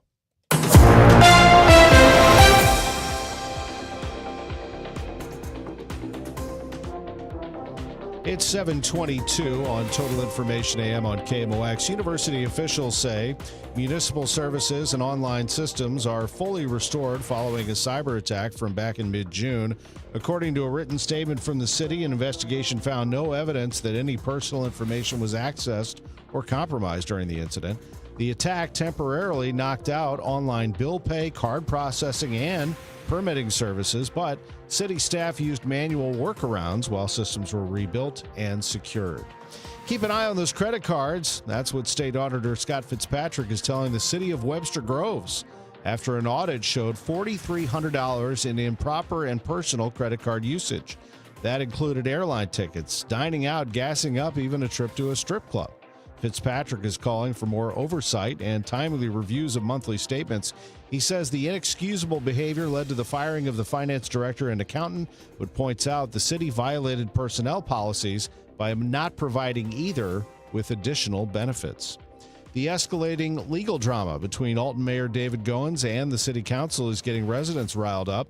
Just before aldermen went into a closed session last night to respond to a court order that temporarily reinstated 2 rejected mayoral appointees, community advocate Cedric Parker warned that internal fighting is stalling progress in Alton. Called, and we haven't had the opportunity to speak to the mayor in about 6 years or so. And to me, that's very unacceptable when everybody else has open access to the mayor. Parker urged both the mayor and aldermen to stop the infighting and focus on accountability. Meantime, the mayor's legal battle over whether aldermen can remove his department heads moves forward in court. Illinois State Police records show that a man who was arrested after jumping a fence at Governor Pritzker's Gold Coast home on the 4th of July wasn't aware of where he was. So we get more from Mike Krauser. Police released a report regarding the incident totaling 102 heavily redacted pages. It was obtained by the Chicago Tribune, and it largely backs up what the governor has said publicly about the incident. I do not believe this person was targeting me. I think this is a person who landed in a very unlucky circumstance. The 46-year-old man, Dwayne Cortez Milton, is homeless. A member of the governor's state police security detail was on him immediately. The report revealed that the trooper, after seeing the man, rushed to intercept him, leaving his phone, radio, and body camera behind. And he had to stop someone on the street in front of the home to call for backup. Milton said he was trying to evade police when he jumped the fence and had no idea where he was. Illinois has recorded hundreds of cases of potentially deadly fungus this year. Rachel Pearson reports. It's called Candida auris, and it mainly threatens patients in hospitals and nursing homes. CDC data shows 366 cases have been identified in Illinois as of mid-July, the third highest total in the country. More than 3,000 cases have been reported nationwide. The fungus can spread through contact with infected patients or contaminated surfaces, including bed rails and doorknobs. Healthy people generally face little risk, but Candida auris can cause serious bloodstream infections in people who are already sick or have weakened immune systems. Mental health professionals say they're seeing more back-to-school anxiety in kids. Dr. Erica Rutledge, licensed clinical psychologist and founder of Wellness in Action. Got to be more of an issue since COVID, and that we've seen increases in anxiety related to going back to school, to staying in school. Rutledge tells KMOX the back-to-school transition is especially stressful for kids going to a new school or starting a new grade. She says it's important parents don't rescue kids too soon, but allow them time to gain confidence and learn they can get through the day. It's 7:27. Time check sponsored by Jerry Kelly Heating, Air Conditioning, Electrical, and Plumbing. It's time for a $98 AC tune-up. Your garage door, the largest moving piece of equipment in your home. The garage door needs work, and it needs it once a year. It's just a tune-up, and a technician from Overhead Door Company of St. Louis can come over, tune it up, and it's all good for the next year. Now, if you want a new garage door, if you've been looking for one, you've pictured it, this garage door that finally makes your home look the way you want it to, it's a very good possibility here. Now you can get $500 back on a qualifying garage door. It's called the Overhead Door Home Refresh Rebate. Qualifying purchase must be made by September 30th. You let Overhead Door Company of St. Louis upgrade your curb appeal, get you up to $500 back in the process. Schedule a free estimate at overheaddoorstlouis.com. Listen closely to that name, overheaddoorstlouis.com, the one with the red ribbon. There's some copycats out there. Overhead Door Company of St. Louis since 1926. Select models, rebate paid as a Visa prepaid gift card. Restrictions apply. See website for full terms. Well, it's official. My friends have all switched to Pure Talk because I told them they could save a bunch of money on a super reliable high-speed network with unlimited data. And because they're my friends, they trust me. As for the rest of you, well, Pure Talk understands that even though you might like me, you're not just going to take my word for it, nor should you. For that reason, and for a very limited time, Pure Talk is offering any of their plans for just $15 a month for the first 3 months, including their top-tier unlimited plan that normally sells for $65 a month. Think of it like a test drive, a super simple way to save $150 while you kick the tires on Pure Talk's blazing fast network, and a fine way to see for yourself why I switched from Big Wireless, along with a few 100,000 of my closest friends. Dial pound 250, say Mike Rowe, and be connected to Pure Talk's friendly U.S. customer service team. Again, dial pound 250, say Mike Rowe, and let the savings begin. A common question I receive is, how is the market right now? It just seems so volatile. Hi, I'm Christina Straight, owner of Straight Realty. If you want to buy or sell but feel overwhelmed by the whiplash of the market, then let's talk. With over 23 years as a broker, I have the exact experience you need to help you navigate this tricky market. Call me at 314-441-4444. 314-441-all-4s. And remember, why pay more than two? Commissions are not regulated and are negotiable. Straight Realty is a licensed broker in the state of Missouri. Wait, everything on this IHOP value menu is just $6? I told you it was amazing. A huge plate of pancakes, bacon, and eggs is just $6. Wow. There's also French toast, a ham and cheese omelet, and oh, they got a BLT and fries now. Okay, we're coming here every day. You don't have to tell me twice. Feast for just $6 with the IHOP value menu. $7 in some locations, available every day for a limited time at participating restaurants in the U.S. Hours may vary. No substitutions. Not valid with other discounts or promotions. Prices may vary.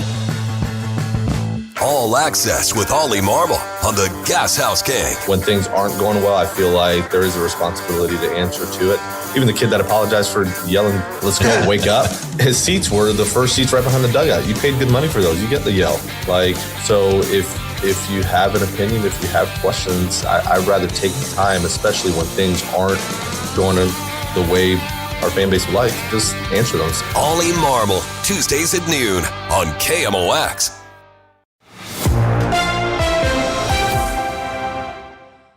It is 7:30, and we do still have rain in the region. It has lightened up, but that may not be the end of it. More on the forecast in just a moment. It's 71 degrees right now. I'm Debbie Monterey. And I'm Tom Ackerman. Let's check the roads. Roger Brand, Overhead Door Company of St. Louis Traffic Center. Well, I guess it's a crash. I can't really see it, Tom. It's under the overpass, but they do have the right lane blocked. I've been talking about the slowdown westbound 270 through the Interbelt. It's bogged down back to about New Florissant now, so the right lane is shut down. And I have to assume that's what it is with the weather being the way it was. And we've had a rash of crashes, obviously, earlier. If you're on northbound 270, you've got slow traffic now as you ramp on from 55 all the way through Gravois, north of 44, all the way up to Manchester. It's still a little slow. We had an earlier crash near Dorset. It's slow near Page on northbound 270 up for that final push into the mid-North County area, Maryland Heights. Eastbound 64, Clarkson into Timberlake, you're heavy. East of McKnight through to Big Bend. Westbound 64, Clayton Skinker out to Hanley's a little heavy. North 55, those right lanes north of Butler Hill to 270 are slow. And the Illinois side still has the worst traffic. You've got the delays. We still have the restrictions, it looks like, on, or at least an issue at the railroad tracks on Route 4 north of 161. Northbound is a short jam. Southbound a bigger backup. 50 west of 4 coming out of Lebanon. It looks like there's backed up traffic both ways. Still have this crash. Southbound 255 north of 15. Traffic is jammed back through to State Street. And westbound 64 on the brakes. Approaching 25th Street, we had a crash near Ball Avenue, but it's really stop-and-go pockets all the way across the Poplar. Next update at 7:40 from the Overhead Door Company of St. Louis Traffic Center. Weather-wise, we do have a flood watch in effect until 1 this afternoon. We've had a lot of rain come down in the last hour and a half or so, and we could still see more heavy rain this morning. Otherwise, when it's not raining, mostly cloudy and humid with a high of 83, we could still see a thunderstorm in spots this afternoon and tonight. Tomorrow, we're looking at a thunderstorm in parts of the area. Otherwise, tomorrow, humid and warmer with a high of 89. It's 71 right now. 3 people were rescued from a flooded car this morning. Fox 2 reports it happened on Aubuchon Road near Missouri Bottom Road. The flood road submerged around a third of the car when the people were rescued, and they appear uninjured. St. Clair County prosecutors are moving to try a teenager as an adult following a fatal stabbing in East St. Louis. Prosecutors have filed a petition to transfer a 15-year-old suspect to adult court. He's charged as a juvenile with first-degree murder for now. According to court documents and police, the teenager is accused of fatally stabbing 78-year-old John Allen Sr. late Monday night. Police found Allen's body in the roadway near 76th and State Streets. Neighbors reported seeing the suspect wearing a clown costume, carrying a large knife on some of their Ring cameras, and going door to door, as you heard there, shortly before the killing. Michael Calhoun, KMOX News. St. Louis County voters rejected an online sales tax Tuesday night. Will county leaders try again in November? Hello, everyone. The folks in St. Louis County made their voices heard last night, and my job... That's how County Executive Sam Page started his press conference, acknowledging the taxes defeat at the polls 65-35.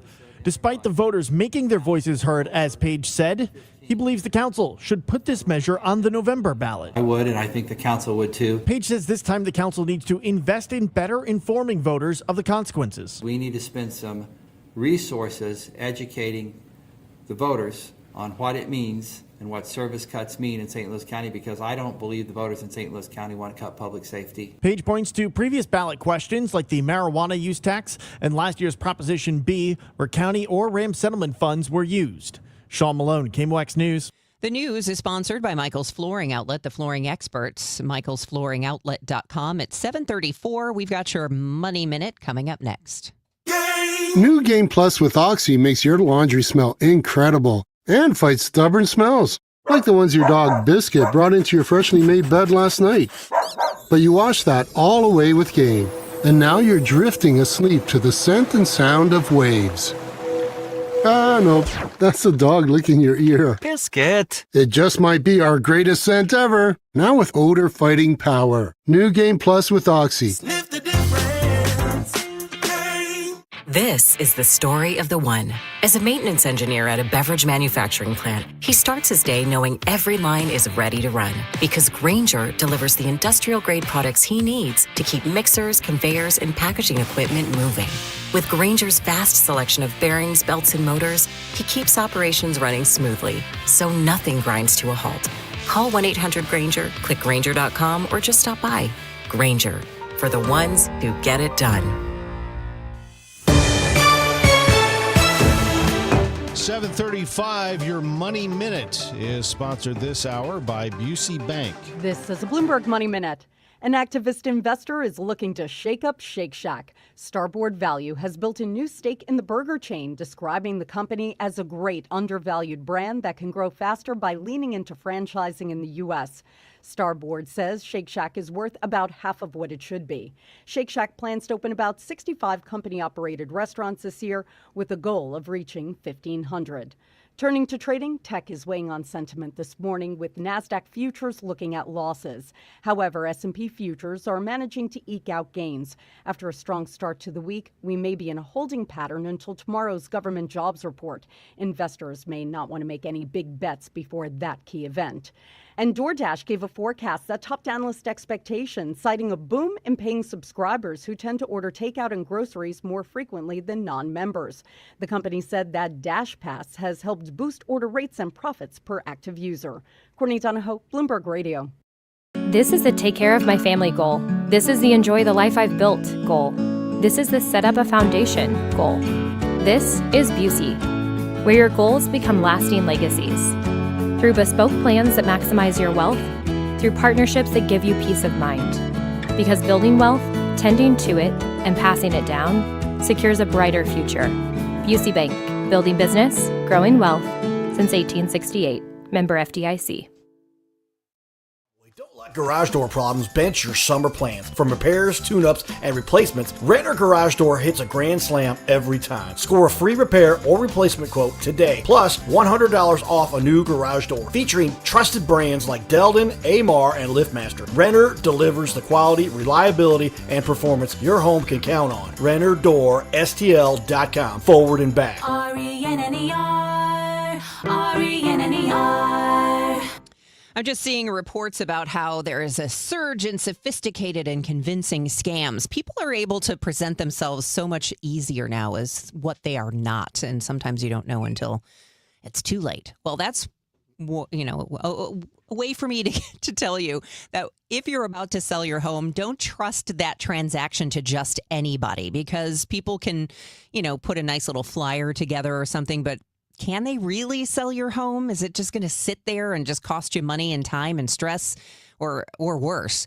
Call Gloria Liu of Your Home Sold Guaranteed Realty. Gloria Liu will guarantee in writing that she'll sell your home at the price and time frame you both agree upon, or she will buy it herself. She's that confident that she will sell your home. And if she can't, she'll buy it. So you are done. You don't have to sit around and wait. You can call her for all the details. Gloria and seller must agree on price and possession date. Her number is 314-325-6888, or you can find her online at gloriahasthebuyers.com. Gloria's hiring motivated inside sales and listing agents right now as well. So if you're looking to level up your real estate career, call Gloria, 314-325-6888. Closeout season is heating up at Seidenstricker Nobe Partners with sizzling hot summer savings on John Deere compact tractor packages. For a limited time, get $6,600 off the S&P price on a John Deere 5050E with a loader, plus 0% financing with zero down. Find compact tractor package savings at snpartners.com. Seidenstricker Nobe, your partner for the land. Offer valid through 8/31/2026. Some restrictions apply. See dealer for details. When you want a brand new kitchen, there's nothing to it. There's a brand new way to do it.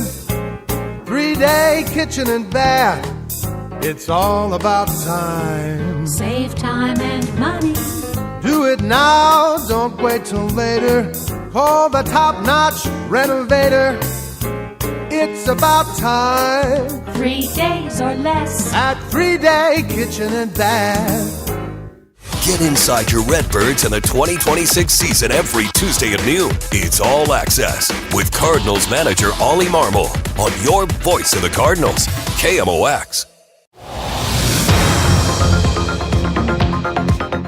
Hey, it's 740. Roger Brand, what's new out there? Overhead Door Company of St. Louis Traffic Center. Well, traffic looks like it's moving better in North County, Tom. That right lane was blocked westbound 270 at the Interbelt by, I assume it was a crash. It was just out of view. But traffic is still slow back through the New Florissant area, so hopefully it'll continue to improve.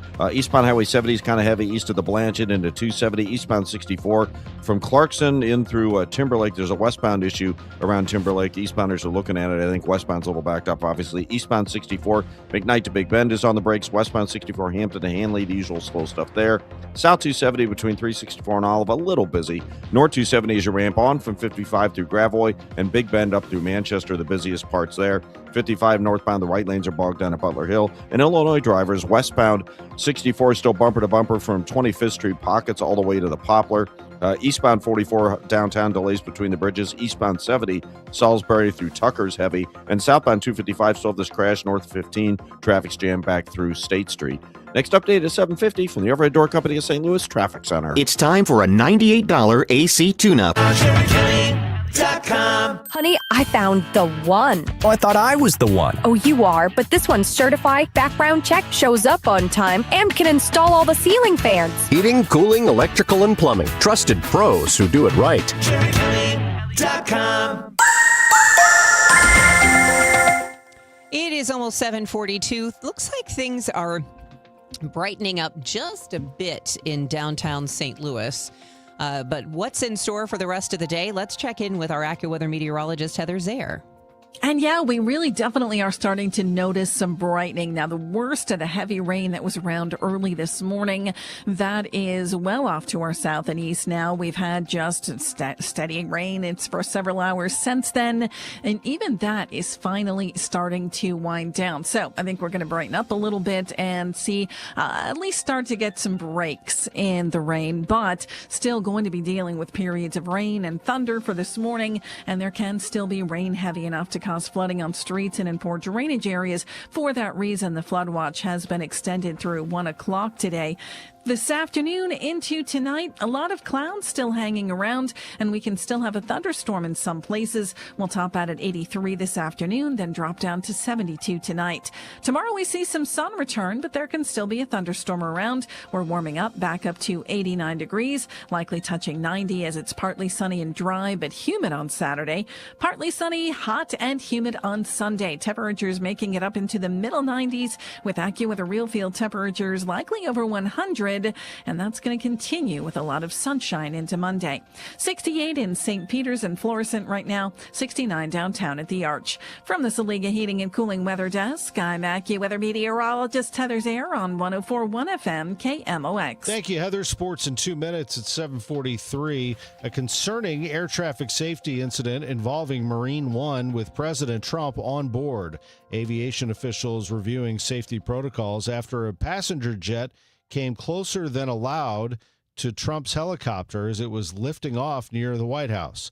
Here's ABC News transportation correspondent Gio Benitez. The FAA says that the two aircraft were never on a collision course and that President Trump was never in danger. But obviously, the fact that a passenger jet took off when the airspace should have been cleared raises very serious concerns. There's a new CDC director. We get the latest from ABC's Elizabeth Schulze. The Senate confirming Dr. Erica Schwartz to lead the agency. She is a former deputy surgeon general, and she has repeatedly confirmed the safety of childhood vaccines. The agency had been without a permanent leader for nearly a year after her predecessor clashed with Health Secretary Robert F. Kennedy Jr. about vaccine policies. Americans saving up to buy a home might have to keep renting for a while longer. ABC's Jim Ryan says mortgage rates are sitting at 6.81%, their highest in a year. Some portion of the increase can be traced to the war with Iran. A lull in the conflict, falling oil prices, and gains in the bond market have mortgage lenders feeling more comfortable about raising the cost of borrowing. Not only are fewer Americans applying for home loans, fewer are refinancing their existing loans. Now, KMOX Sports from the St. Luke's Hospital Sports Desk. St. Luke's, St. Louis's #1 heart hospital. Well, I don't know if you stayed up for last night's game at Yankee Stadium. It was rain delayed and it ended late. If you didn't, well, that's why we're here. We're going to tell you what happened. The Cardinals playing their 20th game in 20 days. That's a lot. And the Cardinals, after a long rain delay, a long road trip, seems like they've been gone forever. Could have folded it up and said, you know what, let's get out of here. Let's go home. No, not this Cardinals team. This team is young. This team is having a good time. And Andre Pallante is pitching in the Bronx. Holds it. Now comes to the plate. Runner going. Swing and a miss. And down on strikes he goes to end the inning. We go to the top of the fourth. We still have no score between the Cardinals and the Yankees. Mike Claiborne with the call on KMOX. Pallante could use some run support, J.J. Weatherholt. There's a swing and a fly ball center field. That sends Grisham back. Grisham is back at the track, and the ball's off the wall. The Cardinals are going to get 2 runs out of the double by Weatherholt. That kept carrying and carrying over the head of Trent Grisham. And Weatherholt drives in, runs 42 and 43. 2-0 Cardinals with 2 outs in the 5th. The Cardinals had a 3-1 lead in the 6th and had to turn it over to the bullpen. That has been trouble in past weeks, but this time around, George Soriano bears down. Garcia Jr. leads at third with the bases loaded, 2 outs. The 1-2 pitch for McMahon. Soriano wheels, he deals. Swing and a miss, he struck him out. And he should be kicked out of the game for flipping the bat right next to the home plate umpire, but McMahon didn't get the ejection from Corey Blazer. But it is a strikeout. They should be frustrated. The punchless New York Yankees unable to get after this Cardinal bullpen. Here comes Ryan Stanek in the 8th inning after Justin Brule and George Soriano there had nice outings. The Cardinals lead by 2.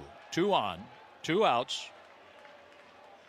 No balls, 2 strikes on George Lombard Jr. The 21-year-old from Miami. The pitch. Swing and a miss. He struck out the rookie. Lombard strikes out, leaving 2 on, and we go to the 9th with the Cardinals leading 3-1 at Yankee Stadium. And I mean, Stanek was pumped with his long hair flying around, and he got himself into the dugout with a 3-1 lead. And then the 9th inning, same situation. It's Riley O'Brien with the Cardinals in 21. The pitch. Strike 3 call for a Red Bird winner, and this ball game has come to an end. The Cardinals hang on to beat the Yankees 3-1 and win the series 2-1. Cardinals win that series, Chip Carey, with the manager. Okay, Ollie, let's start with the big picture. A 500 road trip at the end of a 20-game and 20-day stretch. That says an awful lot about this group, doesn't it? Yeah, it was a grind. Coming out of the All-Star break, that's a lot of games in a row. The guys did a really nice job of giving everything they had. Some games went our way, some didn't, but from preparation and being dedicated to every day, they did a really nice job. So towards the end there, a couple guys needed days off, just how their bodies was feeling, and but other guys stepped up. I was going to say, 3 of your youngsters had multi-hit games on a big night at Yankee Stadium. Opportunity to play. They took advantage of it tonight. Yeah, they did, and that's what you like seeing is whenever you give an opportunity, the guys step up and do a nice job with it, so we were able to see a little bit of that today. Andre Palante, a 12-game winner. How does that sound? He's done well, man. He really has. We're seeing a different guy, and to his credit, he's grown a lot, but navigating that lineup today was good. Lost a little bit of a feel for the curveball, but didn't give in and still gave us a really good shot. How many people thought Andre Palante would be 12-6? I'm going to say nobody. As the Cardinals win that game, they win the series. They'll host the Rockies tomorrow, a well-deserved day off for the Cardinals. Maybe they'll go to Innsbruck. Innsbruck would be a nice place to go fishing today. Take a day off. Go fishing. Play golf. Hang out. Make a weekend of it. Well, they can't because they have to play, but you might be able to. Innsbruck Resort, where every day is the weekend, sponsors Ins and Outs, and it's a great place to hang. Innsbruck's great, and it's not far away. It's only about 45 minutes or so from our house, about an hour or so from downtown. It's located in Warren County, Missouri. It's Innsbruck Resort, 7,500 acres. That is a monster piece of property with over 100 lakes to choose from. You can live for a little while right on one of those lakes in your beautiful home and have a great time with it. Innsbruck-resort.com. Now for our parlay of the day, sponsored by Circus Sports. Sports betting the way it should be. This parlay of the day has gotten popular. I looked at the coaches poll yesterday. Ohio State 1, Oregon 2, Georgia 3, Texas 4, Notre Dame 5. Where's Indiana, my alma mater, the national champs? Oh, there's 6. Number 7's Miami, 8 Texas A&M, 9 Oklahoma, 10 Ole Miss. Now, a lot of people will tell you that Texas A&M is ranked too high right there. I disagree. In fact, when I look at them at plus 3,000 the last time I checked, you might want to check it on the Circus Sports app, as a national champion, I think that's a sneaky good play. I really do. I think A&M's got an elite defense. Really, really good. They've got to get that offensive line to protect Marcel Reed and sneak a couple of SEC wins. But I think A&M would be a fun one. We'll see.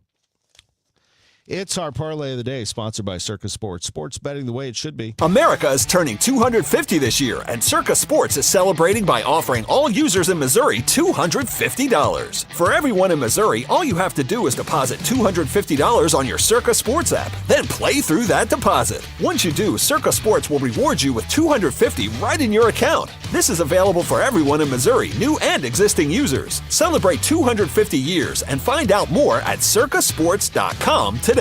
Must be 21 or older and in Missouri. Gambling problem? Call 1-800-GAMBLER. Hi, I'm Mark Cantor. The people around here are hardworking people, just like you. And when someone in your family gets hurt in a car wreck, everything can change very fast. That's why having a local lawyer matters. At Cantor Injury Law, we know these towns, these roads, and the people who drive them every day. When you call us, you're calling a local team with boots on the ground, ready to fight for you. You can count on Cantor. CantorInjuryLaw.com. The choice of a lawyer is an important decision and should not be based solely on advertising. Broadcasting from the Scott Credit Union Studio, 104.1 FM, KMOX. Debbie Monterey, Megan Lynch, Tom Ackerman. Total Information AM on 104.1 FM, KMOX. 7:52, here's Roger Brand in the Overhead Door Company of St. Louis Traffic Center. Well, Debbie, we're kind of slow on eastbound 70 5th Street into Earth City right now. Eastbound 64 east of Boone's Crossing through Clarkson. There was a westbound issue near Timberlake. Westbound still kind of slow at 141. Eastbound 64 is bogged down east of Lindbergh to Big Bend. South 170 delays at Olive. Westbound 64, the Science Center to Hanley's busy. 141 at Gravois. Reported signal problems there. Northbound 270. Heavy from Gravois up to 44 and Big Bend up to Manchester. North 55. The right lanes north of Butler Hill ramping onto North 270 are heavy. And then we have these jams on the Illinois side. We still have delays on Route 4 north of 161 at the tracks. 50 just west of 4 coming out of Lebanon. Southbound 255 south of 64 down to a crash north of 15 as bumper to bumper. Westbound 64 between 111 and 25th Street backed up bumper to bumper pockets all the way across the Poplar. Next update is 7:58 from the Overhead Door Company of St. Louis Traffic Center. That rain was heavy, Roger, and it caused some flooding around the area here and there. Watch out for poor drainage areas. We are still in a flood watch through 1 o'clock this afternoon. AccuWeather's Heather Zaire says we're going to see rain kind of taper off throughout the area. We're seeing that already. And then humid this afternoon with a thunderstorm in spots and a high of 83. Humid tonight, still a chance of a thunderstorm tonight, low 72, and a chance of one tomorrow with a high of 89. Currently, we have clouds and 70 in downtown St. Louis.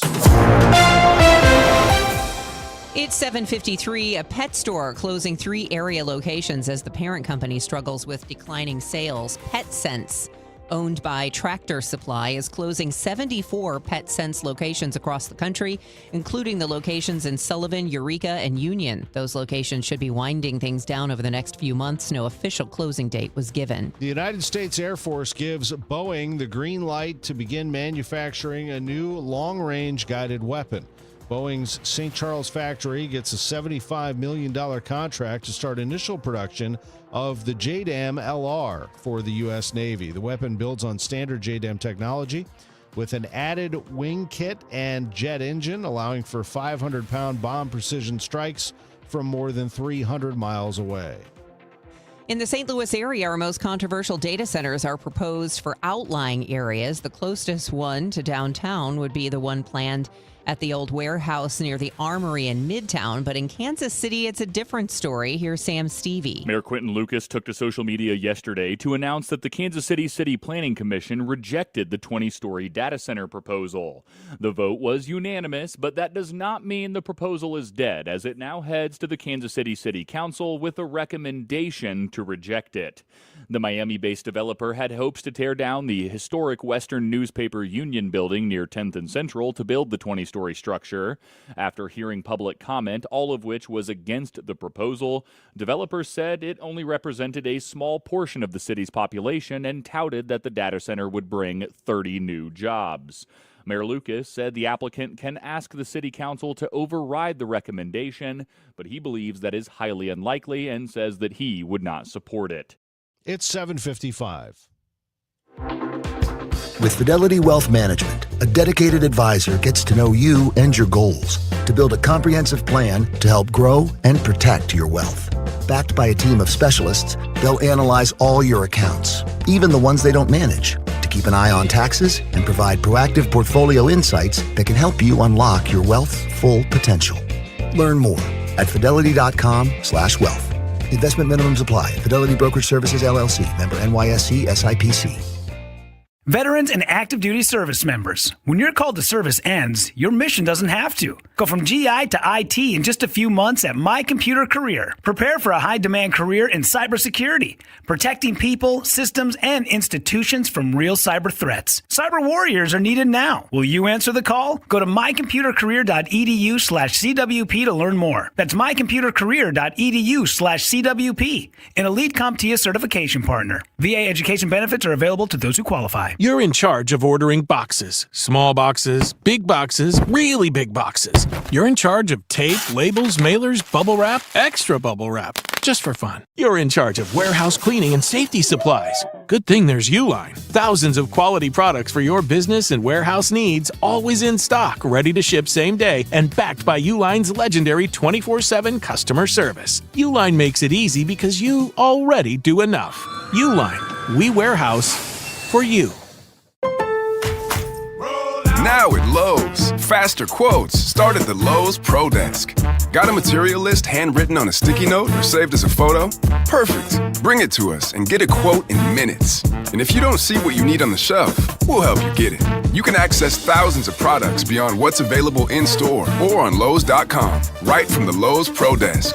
Build quotes faster and source the materials you need to keep your jobs moving. Just like that, at Lowe's. Are moles tearing up your yard? Don't let these lawn invaders turn your beautiful property into a mess. Rottler Pest Solutions offers professional mole control services to protect your lawn from damage. Visit Rottler.com today to schedule your free inspection. I'm John Morgan of Morgan & Morgan. If you've been injured in a car accident, call America's largest injury law firm. For over 35 years, my mission has been to deliver more for our clients, to deliver more for you. Injured? Visit forthepeople.com for an office near you. Here is Roger Brand in the Overhead Door Company of St. Louis Traffic Center. Well, Debbie, it looks like we have, I don't know if it's a stall or a minor crash. It's either in the left lane or partially in the left lane. I can see it just as you come around the bend from Big Bend to Doherty Ferry on North 270. So we're backed up almost to 44. There's a little slowdown north of Gravois, and of course it's backed up on the ramp from North 55 getting onto North 270, but after that it good until, like I said, you can counter that slowdown at Gravois. The right lanes of 55 are bogged down at Butler Hill. If you're on eastbound 64, it's still a little busy past Clarkson, east of Lindbergh, all the way in through to about McCausland. Westbound 64, Hampton to Hanley, you've got delays there. Northbound 141 at 364 or just south of it, a report of a crash. There's heavy pockets on eastbound Highway 70 running from about 94 into Earth City. After that, it opens up south 270. The 70 exit lanes are backing up at the Rock Road. South 170 is a little busy between Delmar and Ladue, and then south of Brentwood. And westbound 64, 25th Street bumper to the Poplars. Southbound 255 State Street down to 15's jammed due to a crash. Next update at 8:10 from the Overhead Door Company of St. Louis Traffic Center. We do have rain continuing to fall here in downtown St. Louis. It is getting lighter, but it is still coming down, and we are in a flood watch until 1 o'clock this afternoon. I'm Tom Ackerman. Here's what Megan Lynch has coming up at the top of the hour. A recent report suggests that stockpiles of key U.S. weapons are dwindling. Megan Lynch will get insight from a retired military intelligence officer. Ahead of the 25th anniversary of 9/11, a World Trade Center beam is coming to St. Louis. I'm Beth Coughlin with details coming up. A pastor and St. Louis native is in town to talk about common ground between Democrats and Republicans, and we'll join Megan in studio. Plus, a psychologist helps us sort through celebrity blogger Perez Hilton's self-harm live stream. News, talk, cards. KMOX AM St. Louis. KMOX FM Hazelwood. Always live on the free Odyssey app. ABC News, I'm Sherry Preston. Federal investigators still trying to figure out if Iran is behind the latest cyber attacks on water systems in several states. Michigan now in the middle of the political world after the Senate race there, which could determine control of the Senate and was set on primary day. Progress and progressive Democrat Abdul Al-Sayed is facing Republican Mike Rogers. Here's ABC's Stephen Portnoy. There was a real effort by Al-Sayed today to extend an all-out branch and to consolidate the party behind him. Haley Stevens offered her statement of support. Al-Sayed himself specifically mentioned his commitment to what he called Jewish safety, saying it's the same commitment he has to the safety of his own daughters. That after making his own antipathy toward Israel and its war on Hamas a central focus of his campaign. The Senate Homeland Security Committee is getting ready to vote on whether to hold Dr. Anthony Fauci in contempt. In a rare move, Israeli prosecutors are charging a Jewish settler in the West Bank in the killing of a Palestinian activist. This is ABC News. The New Mexico property owned by Jeffrey Epstein at one time is now at the center of a lawsuit filed with the state attorney general Raul Torres. ABC's Peter Haralambos with more. Torres accused the Department of Justice of obstructing his office's investigation into the crimes committed at the sprawling ranch Epstein once owned in New Mexico. He says his office requested unredacted Epstein files 10 times to assist their investigation, but the Department of Justice has only turned over a fraction of the requested records. He asked a federal judge in Washington to declare the withholding of records unlawful and force the Department of Justice to provide his office with access to unredacted Epstein files. The DOJ says they're complying with the law and that turning over the records may violate the privacy of victims.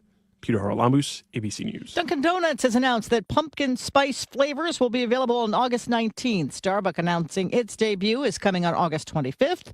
To you, it's just a taste. To them, it's big money. One estimate says pumpkin spice market's worth about $1.7 billion globally. Sherry Preston, ABC News. At 8:02, we have some light rain, 67 degrees downtown at the Arch. Today is Thursday, August 6th. I'm Megan Lynch. 3 people rescued from a flooded car this morning. Our news partners at Fox 2 reports it happened on Abashan Road near Missouri Bottom. The flooded road submerged around a third of the car. When the people were rescued, they appeared uninjured. I'm looking for you.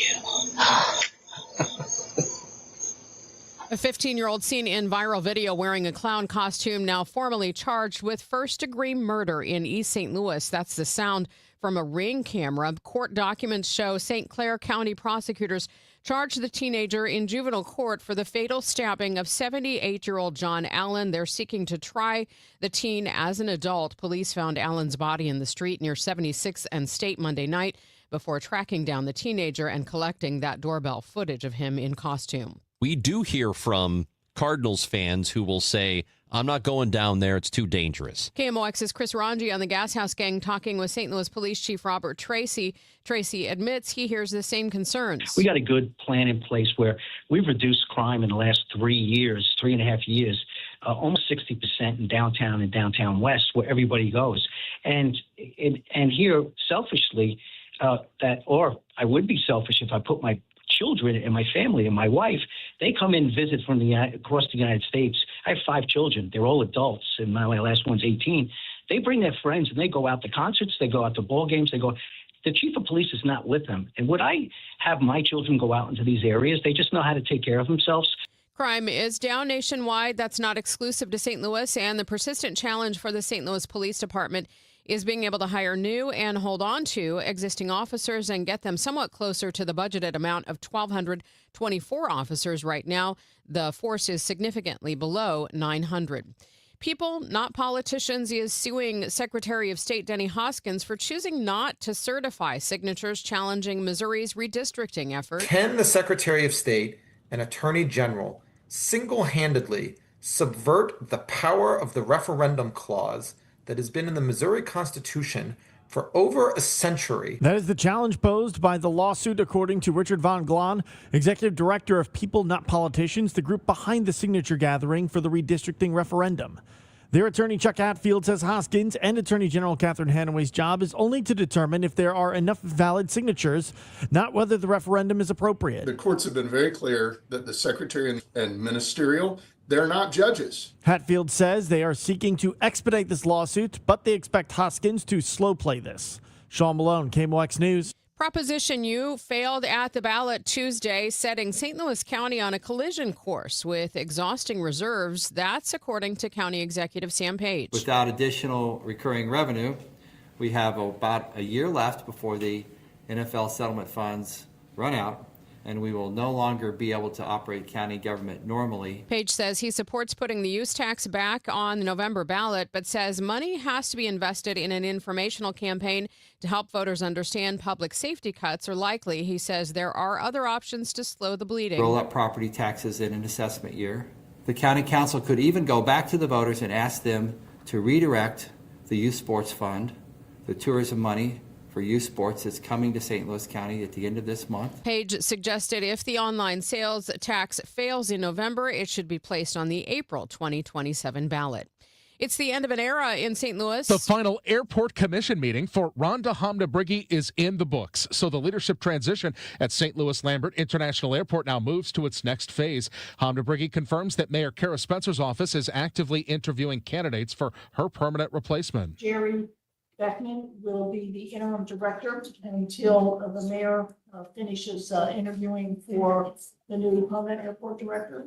So that will be effective on the 16th. My last day will be next Friday. Hamda-Brigi adds that city leaders would like to name a permanent airport director within a couple of months, so there is someone to guide Lambert's multi-billion-dollar single terminal redo. There was no update at the conclusion of the meeting on that big airport terminal project.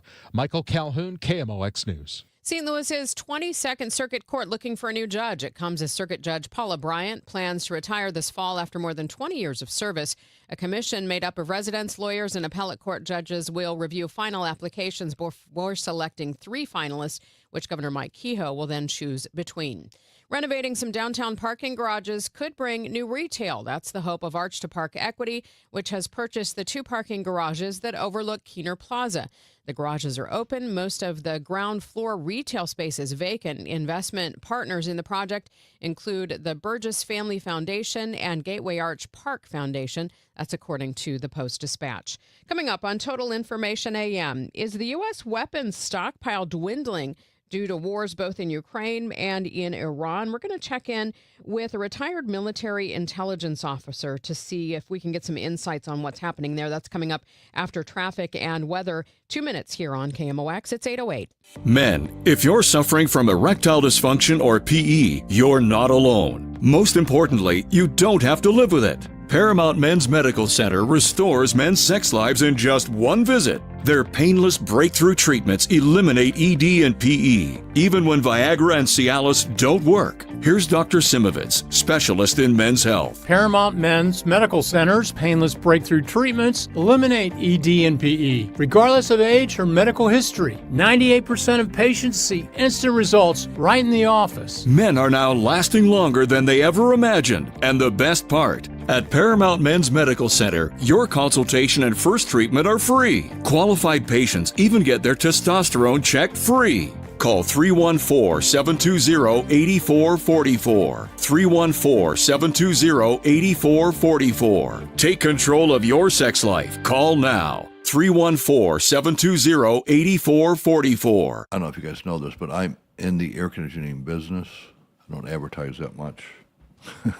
I was leaving a customer's home and I was out in Illinois, and then as I was driving away, my fan for my air conditioner went out. I had to cross back over into St. Louis where there was bridge construction, so massive rush hour, backed up traffic, windows down, sweating. I had to take it straight to the dealership to drop it off because there's no way I can function, much less work, without air conditioning in my truck.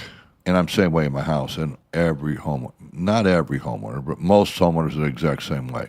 So if you're experiencing difficulties with your air conditioner, meaning you have none, call me, Bart Inman, and it's one easy number, Missouri and Illinois, 314-293-2600. Again, Bart Inman, 314-293-2600, Missouri and Illinois. Call me. God bless. This hour of Total Information AM is sponsored by Gamma Tree Experts. Your morning news and information. Total Information AM. 8:10, the rain caused some problems earlier. Let's see what's still happening out there on the roads. Roger Brand is in the Overhead Door Company of St. Louis Traffic Center. Megan, we still have this incident. I'm not sure if it's a stall or what it is, but they're blocking the left lane northbound 270 south of Doherty Ferry. Traffic on North 270 jams at 44. No, the North 55 ramping onto North 270. A little slow other than that. If you're on eastbound 64, you still have heavy traffic 170 to Big Bend, south 170 Bogstown at Brentwood. Westbound 64 Hampton to Hanley, that's still busy. And on the Illinois side, we've had a crash out there for quite a while. Southbound 255 north of 15, there's still a backup. Not a solid jam like it was, but it's still congested back at State Street. Westbound 64 is bumper to bumper from east of 25th Street all the way across the Poplar. That hasn't gotten any better if you're headed that way. And I'm still seeing the restrictions on Route 4 north of 161, primarily southbound. Southbound's almost backed up to 64 at the railroad tracks. Northbound is a very short jam, and 50 west of 4 coming out 11, and there's still a bit of a backup there as well. Next update at 8:20 from the Overhead Door Company of St. Louis Traffic Center. KMOX AccuWeather, we have a flood watch through 1 p.m. today. There'll be rain and thunder this morning, and some of that rain will be heavy enough to cause flooding on streets and in poor drainage areas. Rather cloudy and humid this afternoon. Still a thunderstorm around, high 83. Clouds and a thunderstorm, low 72 for tonight. From the Saliga Heating and Cooling Weather Desk, I'm AccuWeather meteorologist Heather Zayer on 104.1 FM KMOX. We do still have rain around the region, 70 in Florissant, 68 in St. Peter's, and 67 downtown at the Arch.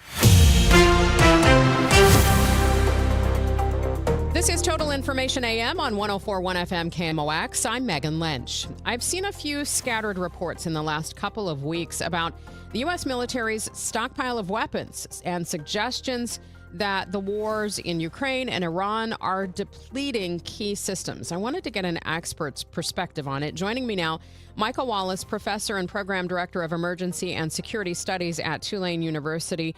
Michael, thanks so much for your time this morning. Thank you, Megan. I appreciate you having me on.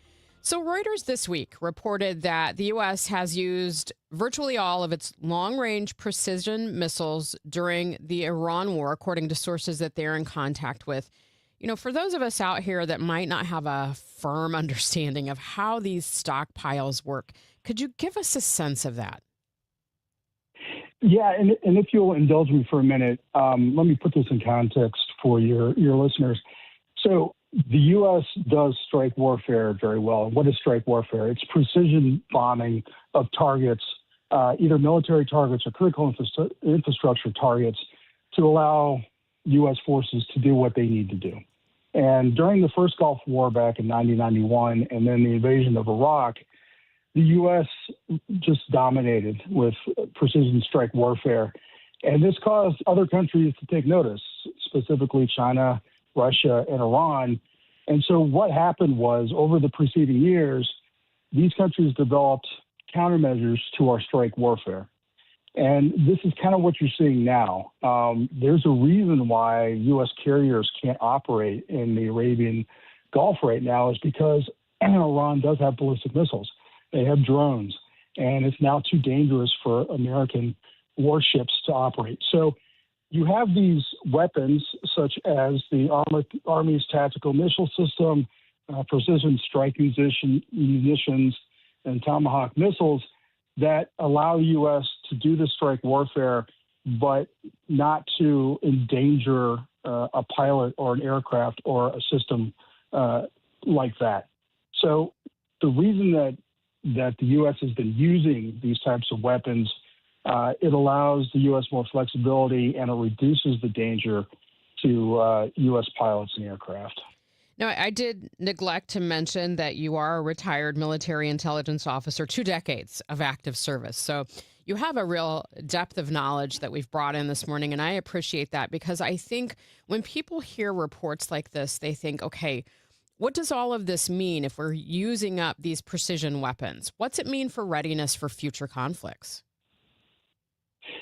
Yeah, and this is always a touchy subject. You mentioned that I was in the military. I was an intelligence officer. Operational security always is, I always flinch when people start talking about things like this. But, I mean, it's no secret. The U.S. has been using these weapons. And what this means is that the U.S. needs to produce more of these weapons, and they need to do it rather quickly.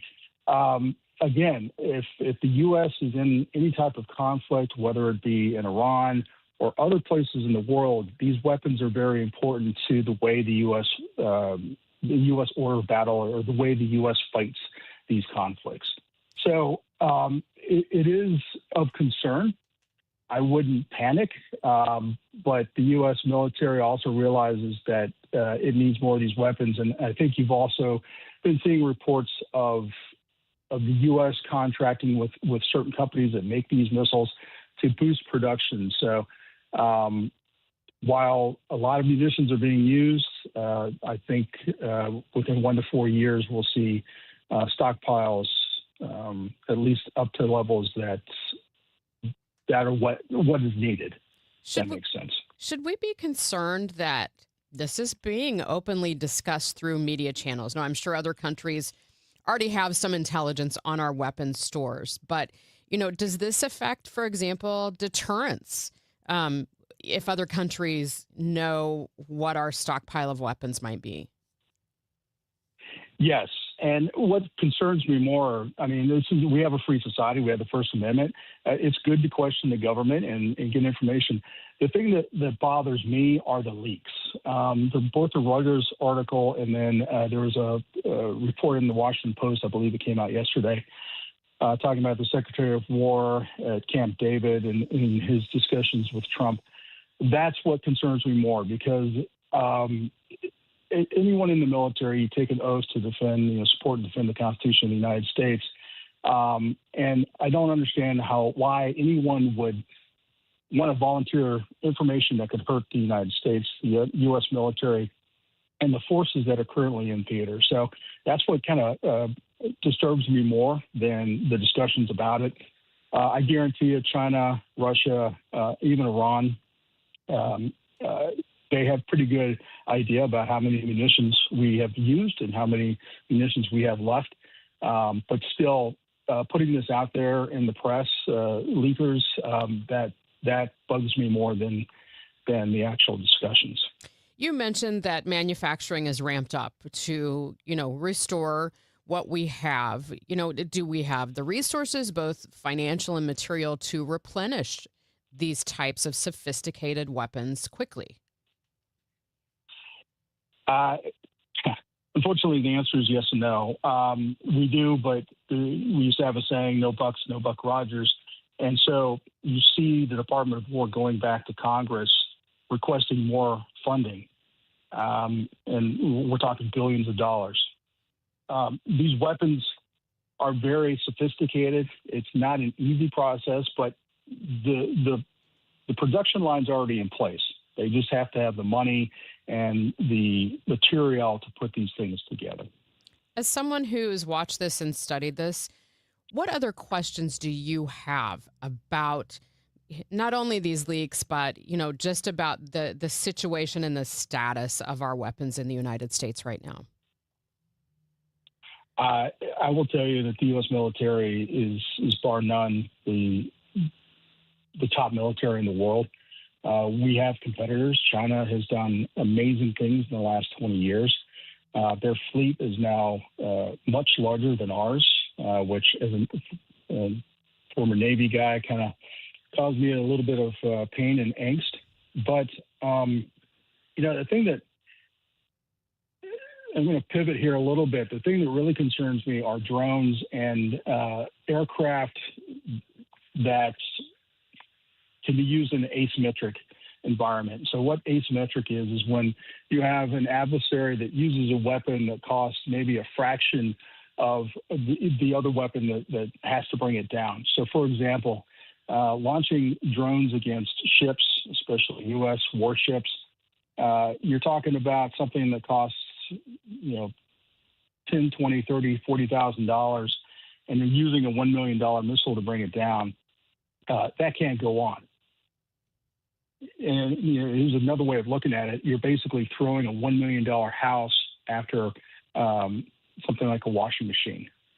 And that's what concerns me more is the fact that the conflict in Ukraine has changed drone warfare so quickly.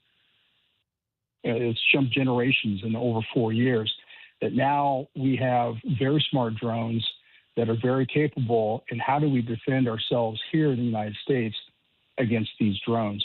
Ukraine has showed us, both Russia has attacked critical infrastructure in Ukraine. Ukraine has been attacking critical infrastructure in Russia. And here in the U.S., we need to start thinking about how we can protect our critical infrastructure against these attacks. Because I guarantee you, if we're learning lessons from this, our adversaries are learning lessons from this. And that's what really concerns me right now is the fact that we here in the United States, I don't think we're prepared for anything like what's happening in Ukraine and other places in the world. Michael, thank you so much for your insights. Really appreciate your time today. Thank you for having me on. I appreciate it. That is Michael Wallace, professor and program director of emergency and security studies at Tulane University, joining us this morning here on KMOX. Coming up, we're going to look at a new survey of how people in the Midwest feel about the heat. And Beth Coughlin is going to bring us a special report coming up about steel across America. So stay with us. Let's check the roads now. Roger Brand has the latest, especially on that situation northbound 270 near Doherty Ferry. Roger joins us from the Overhead Door Company of St. Louis Traffic Center. Yeah, better news there, Megan. This traffic reports the service of Huff Heating and Air Conditioning. They cleared that stall or whatever it was. The left lanes are back open. Traffic slow, though, midway up from Gravois through 44 in pockets toward Doherty Ferry. Not a jam, but it is still pretty busy. Eastbound 64 approaching 170 to Big Bend, slow. South 170 just delays at the U Club Tower. Westbound 64, McCausland to about Big Bend is the busiest part. And on the Illinois side, we still have stop-and-go traffic the whole way on westbound 64 from 25th Street across the Poplar. They cleared that crash southbound 255 before State Street, and still seeing restrictions and delays on Route 4 between 161 and 64 and 50 west of Route 4 in Lebanon. Next update at 8:30 from the Overhead Door Company of St. Louis Traffic Center. For dependable, no-pressure home comfort solutions, turn to Huff Heating and Air Conditioning. Locally owned and family-operated for over 40 years. Our team will work with you on a plan that fits your home's needs with financing available. And as always, your family's comfort is our family's business. Learn more at huffheating.com. There's a flood watch in effect through 1 o'clock today. Rain and thunderstorms this morning, some heavy enough to cause flooding on streets. You've already seen that. There may still be some areas that have poor drainage. Mostly cloudy, humid this afternoon. Thunderstorms coming back in spots, a high of 83 degrees. And then for tonight, cloudy, thunderstorms possible, humid with an overnight low of 72. Right now we have cloudy skies, 67 degrees downtown at the Arch. You know, sometimes I think, what are the best ways that I enjoy an ice-cold Budweiser? At a ball game, maybe out playing golf with friends. Maybe some of you go to the lake, you're out on the boat, you crack open an ice-cold Budweiser. What you're doing is you are continuing a tradition that goes back 150 years. That's when Budweiser was created right here in St. Louis. People enjoy that ice-cold, delicious lager all over the world. And it all started right here in 1876. Also going back to 1876 is Major League Baseball, and Budweiser is the official beer sponsor of Major League Baseball. Of course, 1776 is when America was founded, and we are celebrating our birthday, 250 years this summer, and Budweiser is celebrating as well with their patriotic cans as they celebrate America's birthday. For the last 150 years, the king of beers. Crack open a Bud. This Bud's for you. New Game Plus with Oxy makes your laundry smell incredible and fights stubborn smells, like the ones your dog Biscuit brought into your freshly made bed last night. But you washed that all away with Game, and now you're drifting asleep to the scent and sound of waves. Ah, nope, that's the dog licking your ear. Biscuit. It just might be our greatest scent ever, now with odor-fighting power. New Game Plus with Oxy. This is the story of the one who keeps multiple buildings running smoothly day after day. Plumbing that flows, HVAC that hums, cleaning supplies that keep surfaces sparkling. That's why she counts on Grainger. With easy reordering online and 24/7 support, Grainger helps her keep the products she needs on hand. So shelves stay stocked and buildings stay ready. Call 1-800-GRAINGER, click Grainger.com, or just stop by. Grainger, for the ones who get it done. Hair Volume from New Nordic will make your hair look thick and healthy. Available as a tablet or delicious gummy. Hair Volume is available online at Amazon and NewNordicUSA.com or in the hair care aisle at your local CVS. There's a piece of American history that's traveling across the country and will be in St. Louis Saturday. It's a steel beam from the World Trade Center. The Tunnel to Towers Foundation, which supports the families of fallen first responders, is organizing the Steel Across America tour to commemorate that September day 25 years ago. Stephen Siller Jr. is the son of a fallen New York firefighter whose extraordinary act of heroism inspired the Tunnels to Towers Foundation. My father, FDNY firefighter Stephen Siller, was actually off duty, but he loved being a fireman. You know, he had a call to service. It was his passion in life. So he always carried a scanner on him, and he heard it come over the radio that the towers had been struck by a plane. So immediately he turned his car around and drove to his firehouse, Squad 1 in Brooklyn, New York. When he got to Squad, he realized his unit had already responded, so he grabbed his gear, threw it in his truck, and started to make his way to the World Trade Center. Unfortunately, he was stopped at the Brooklyn Battery Tunnel. You could not get into Manhattan that day unless you were in an emergency vehicle. So he parked his car outside the tunnel, called my mother, grabbed about 75 pounds of gear, and ran 2 miles to the South Tower of the World Trade Center, where he ultimately lost his life. Siller is in Kansas City now. He's headed to St. Louis this weekend. Come out and see us. This steel is a sacred piece of history. It's overwhelming when you see it. It's 21 feet, 16,900 pounds. You can go up to it. We want you to touch it and pray. There's no way you can participate in one of these events and not feel the gravity of what occurred that day. That beam holds so much weight. You know, it came from the South Tower of the World Trade Center. That's where my father was when he lost his life. My father's one of about 1,000 men and women whose bodies were never recovered from Ground Zero. Who he is ingrained in that steel. What he did that day is ingrained in that steel. So I feel grateful to travel the country and share that story with the rest. People my age who really haven't experienced September 11th. I was 9 months old at the time. Obviously, I've had a very different experience with it, but the rest of the country deserves the opportunity to mourn. You can see the beam at Busch Stadium at Clark and 8th starting at 3 Saturday afternoon.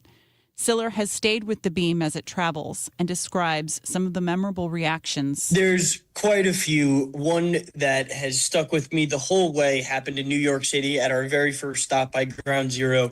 There was an FDNY firefighter who was off duty on September 11th, and his whole unit was killed. His entire house was.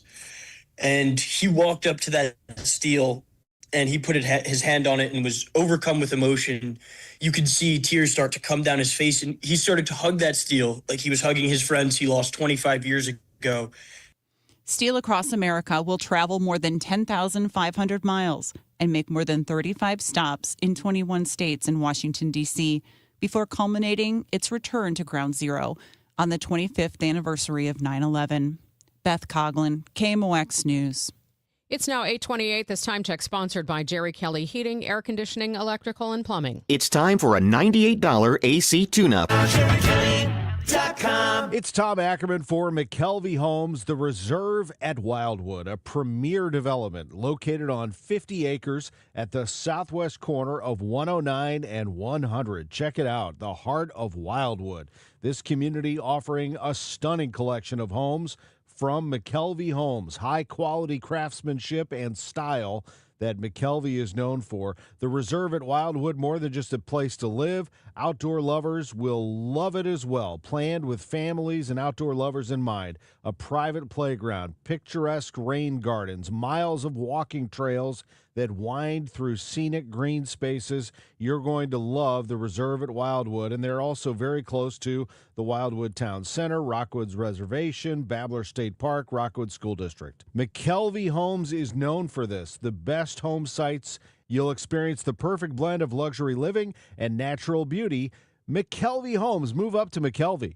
I'm Piera Palazzolo, VP of Digital Marketing for the American Management Association, a company focused on the management training skills needed to enhance the careers of business professionals. We did our research when it came to the best companies for website development and chose AmericanEagle.com. And we couldn't be happier. AmericanEagle.com worked closely with us to understand the front and back end requirements needed to launch an e-commerce website that could handle the complexities of running thousands of seminars nationwide. Our robust new website and improved SEO saw immediate increases in site traffic and web revenue. If you're in need of managerial effectiveness and success, visit our website at Amanet.org. If you're in need of a website that provides an unparalleled consumer experience, I highly recommend AmericanEagle.com.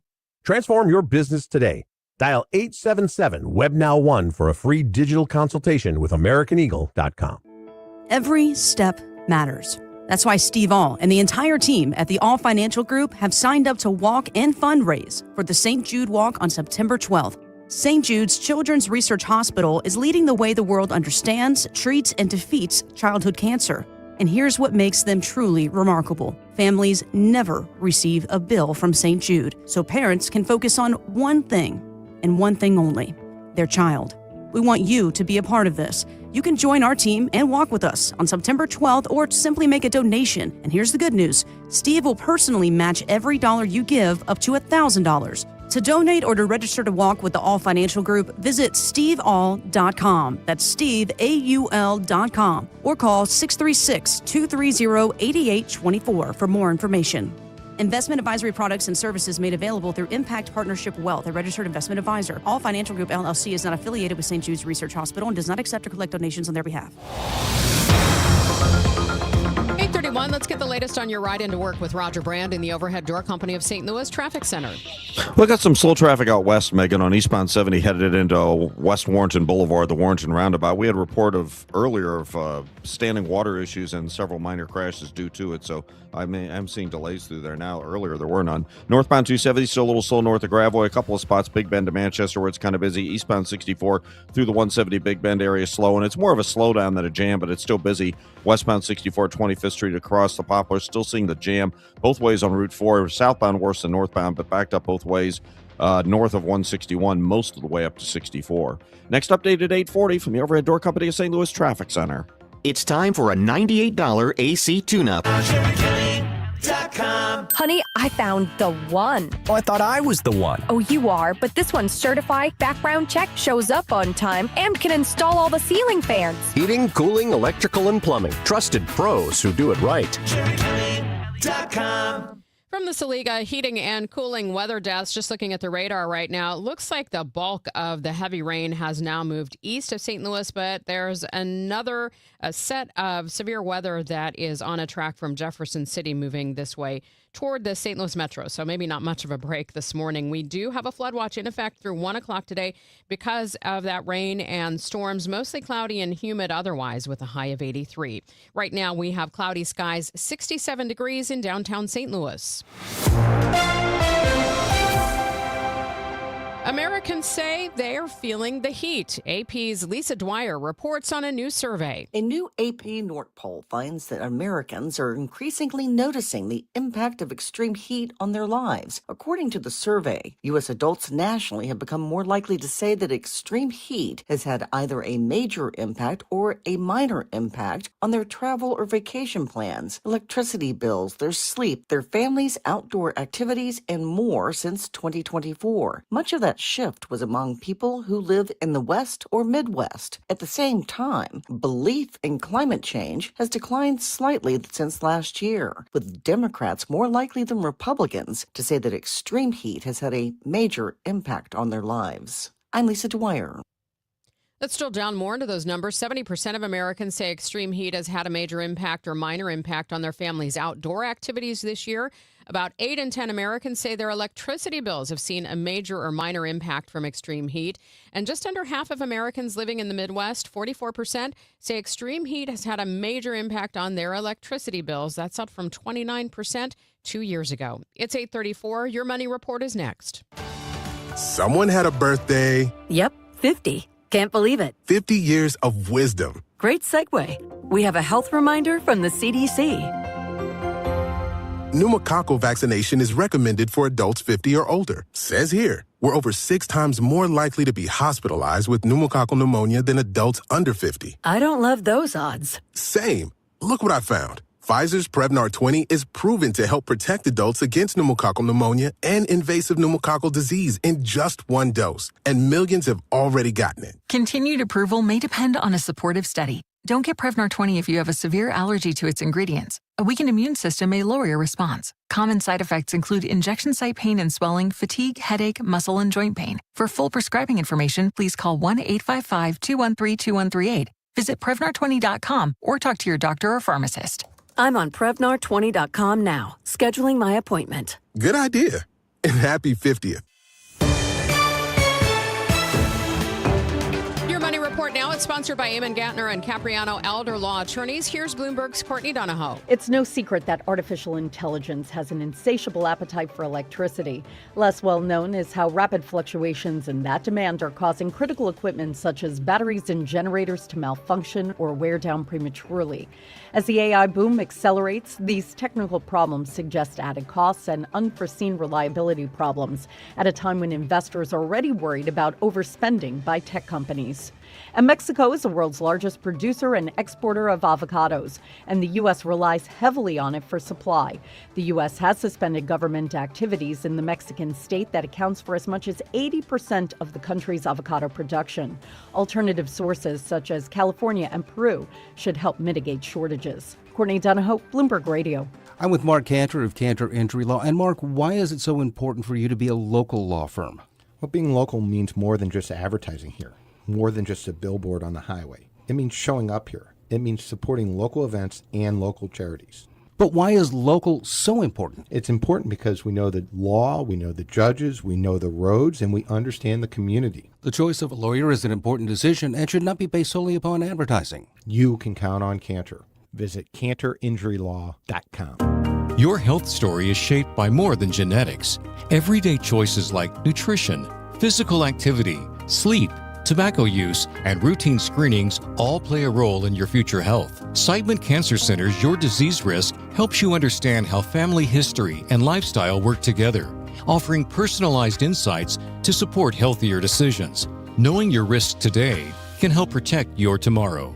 Visit Seidman.washU.edu/YDR. St. Louis City SC and Schnucks are teaming up once again for our annual week-long food drive this Wednesday, August 5th through Tuesday, August 11th. Visit your local Schnucks to donate non-perishable food items benefiting Operation Food Search. And join us Thursday, August 6th at the Lindenwood Schnucks on First Capitol Drive in St. Charles for a chance to donate and meet a few City SC players. Join the effort to help City SC and Schnucks kick hunger in our city. Find out more at stlcitysc.com. Giddy up! It's the Cardinal Cowboy. Don't let garage door problems bench your summer plans. From repairs, tune-ups, and replacements, Renner Garage Door hits a grand slam every time. Score a free repair or replacement quote today, plus $100 off a new garage door. Featuring trusted brands like Delden, Amar, and LiftMaster, Renner delivers the quality, reliability, and performance your home can count on. RennerDoorSTL.com. Forward and back. RENNER, RENNER. America is turning 250 this year, and Circa Sports is celebrating by offering all users in Missouri $250. For everyone in Missouri, all you have to do is deposit $250 on your Circa Sports app, then play through that deposit. Once you do, Circa Sports will reward you with $250 right in your account. This is available for everyone in Missouri, new and existing users. Celebrate 250 years and find out more at circasports.com today. Must be 21 or older and in Missouri. Gambling problem? Call 1-800-GAMBLER. Celebrate the month of August with Zero Res and buy 2 rooms of carpet cleaned and get 2 rooms for free. Plus, take 20% off air duct services and products. Book online at ZeroResSTL.com and take advantage of the great savings. This is 104.1 FM KMOX. Here's what's happening. University City officials say municipal services and online systems are fully restored now following a cyber attack from back in mid-June. St. Louis County Police asking for help identifying a young man who damaged a wooden cross on the front lawn of the Gethsemane Lutheran Church on Lime Ferry Road. And military officials say the majority of American troops wounded in the Iran war have suffered traumatic brain injury. Let's check the roads now with Roger Brand. He's in the Overhead Door Company of St. Louis Traffic Center. Well, making the busiest stretch of highway, I think, is still downtown. This traffic reports a service at Chesterfield Fence and Deck, westbound 64. Getting better, but Ball Avenue still stop-and-go pockets across the Poplar. And we still have these backed-up stretches. It looks like southbound is still the worst of it. The southbound Route 4 approaching 161, northbound not as bad at this time. Northbound 270, Big Bend up to Manchester, still slow. North 270, the right lanes midway up from Dorset to 70 look a little heavy. And I'm still seeing, actually, there's a little bit more of a jam now on eastbound 70, midway in from Truxton to the West Warrenton Boulevard exit the Warrenton roundabout. We had reports of crashes due to standing water there earlier. Chesterfield Fence and Deck is your premier provider of fences, decks, patios, sunrooms, and more. Call them for a free estimate today. Now offering 20% off your next outdoor project. Chesterfield Fence and Deck. ChesterfieldFence.com. I'm Roger Brand in the Overhead Door Company of St. Louis Traffic Center. Thank you, Roger. Checking the forecast for today, we are, of course, under a flood watch, and that's because we've got this round of thunderstorms that's moving through the region this morning. We may see more this afternoon. Expect a high of 83 degrees, considerably cloudy tonight with a thunderstorm, humid, an overnight low of 72, and then humid and warmer tomorrow, a mix of sun and clouds, a high around 89. Right now, we have cloudy skies, 67 degrees downtown at the Arch.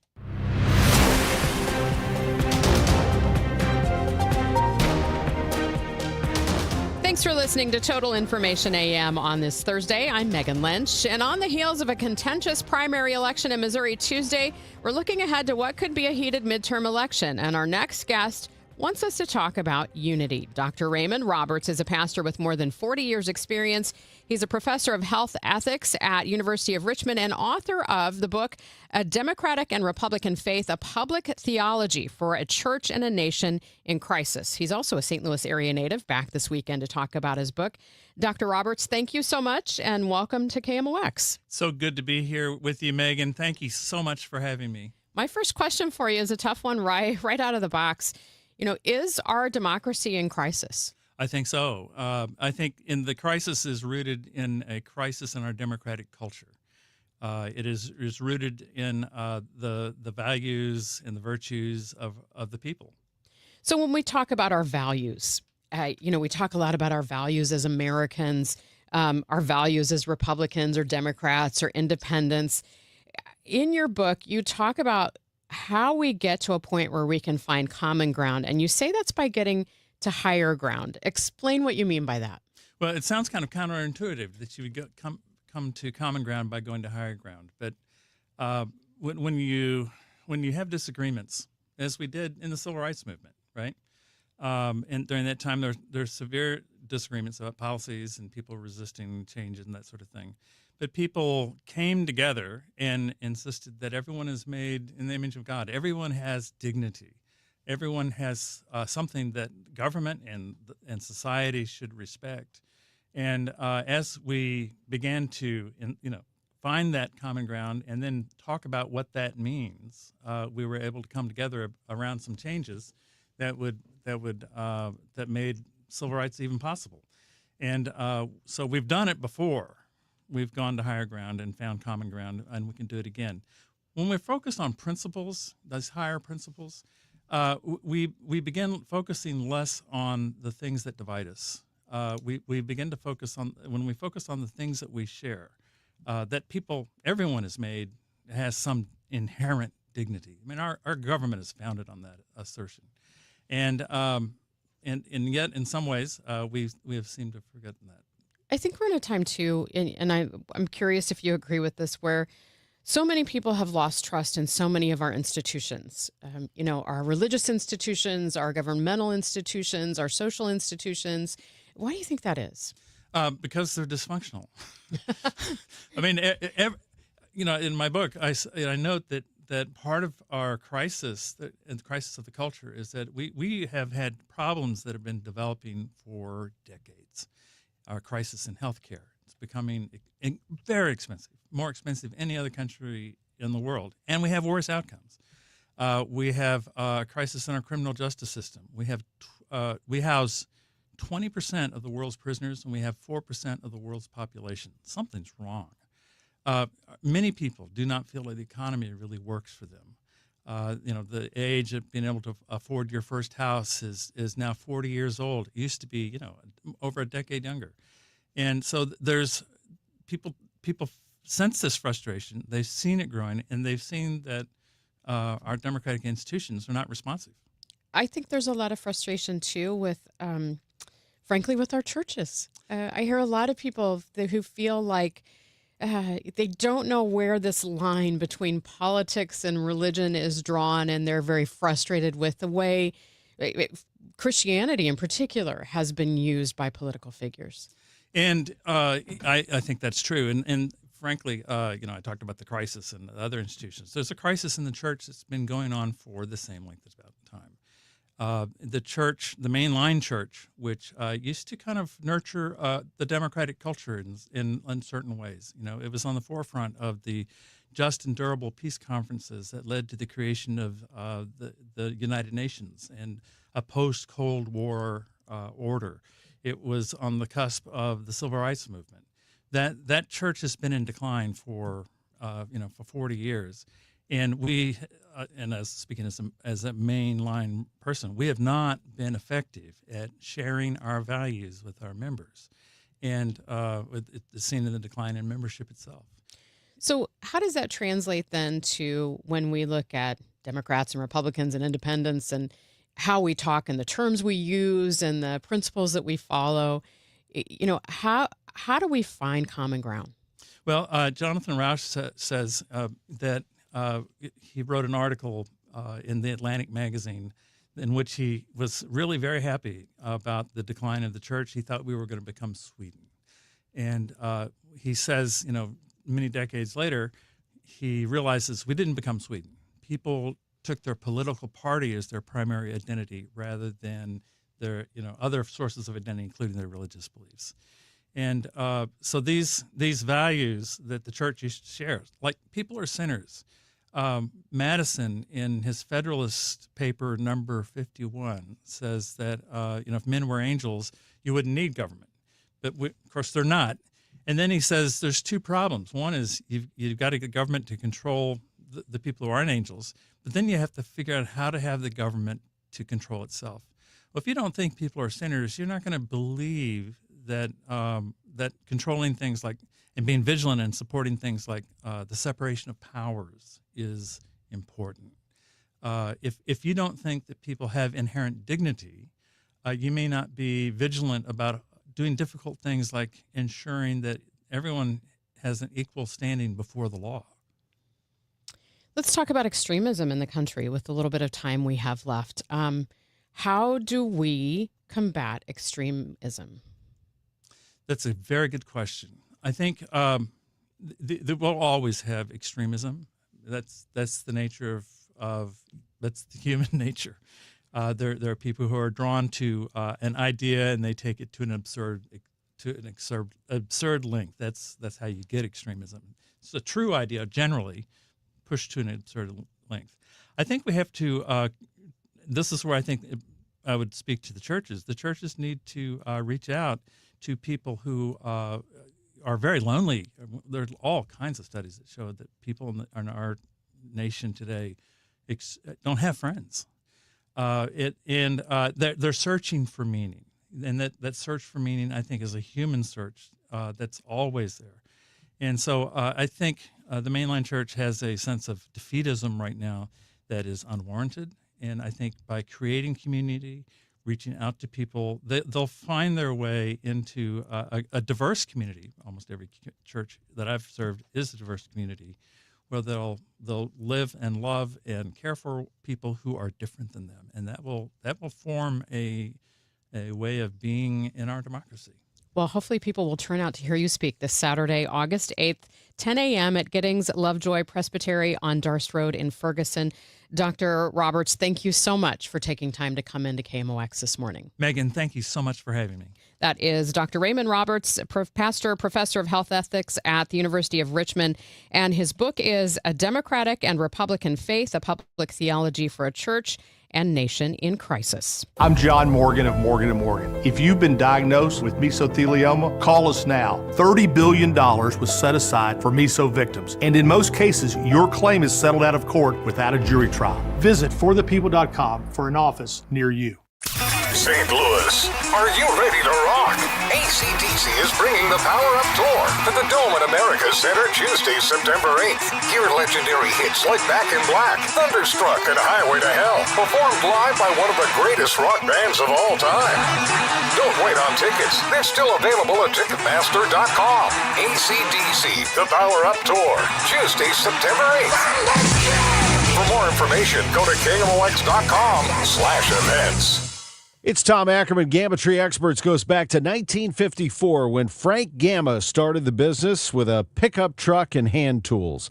Today, Frank's sons, Tim and Tom Gamma, carry the business on, and they do a marvelous job. They have an incredible team that will trim trees, that will look at damage and assess it and clean it out, that will do an assortment of treatments for trees that need it all throughout the St. Louis area. We have trees of all shapes, sizes, and types, and Gamma Tree Experts knows them all. Whether it's home, business, or municipal needs, Gamma Tree Experts can help your home, business, or municipality. It is Gamma Tree Experts, the genuine, the original. Go online at gammatree.com. You can read all about their services. Give them a call, have them come over and consult you. I can't recommend them enough. They are the tree company in St. Louis. They are Gamma Tree Experts. Your trees deserve the best care. Broadcasting from the Scott Credit Union Studio, 104.1 FM, KMOX.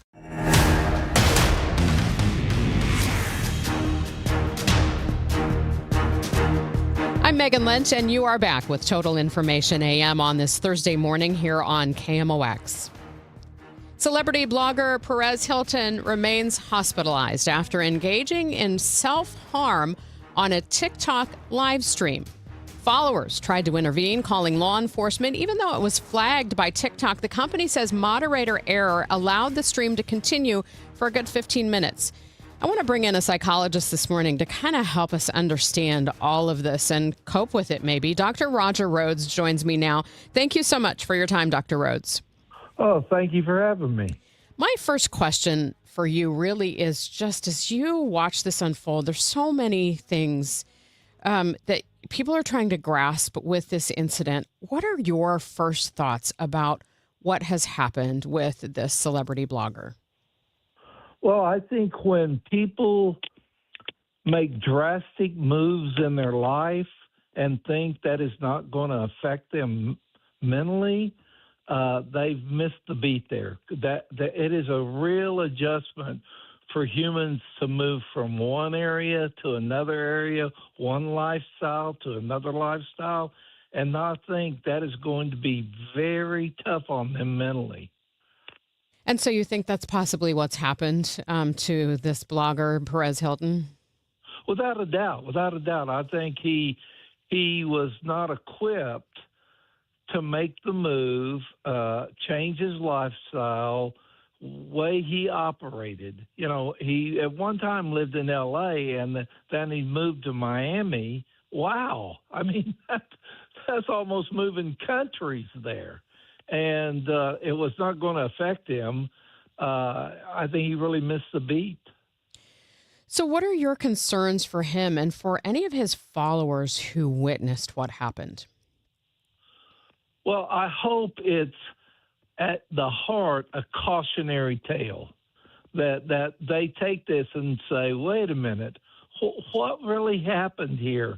And, that is there anything in my life that I might be putting too much pressure on me unknowingly, where something like this or something even in a minor way might happen to me, and I might need to make that adjustment beforehand. Are you concerned about someone who witnessed this trying to do the same thing, as a form of release? Well, yes, but it's not the same, okay? I mean, copying somebody versus it being a pressure on you is different. And so that's kind of what you're looking at there, is that, what happened to him was one thing. People watching him and then saying, wait a minute, I'm going to copy that is different. It's a whole different psychological element to that.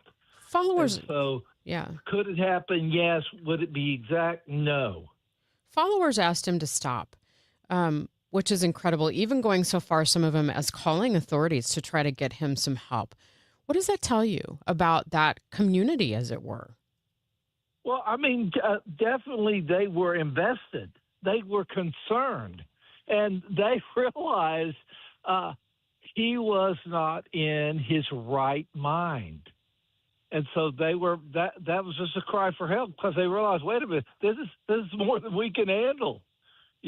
Us pleading. They were just trying to get to him.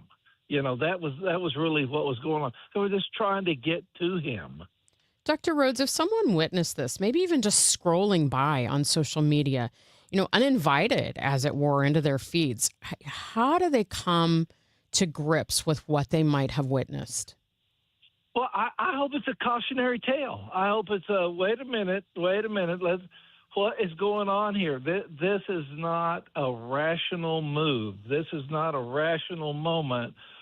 What happened to this guy?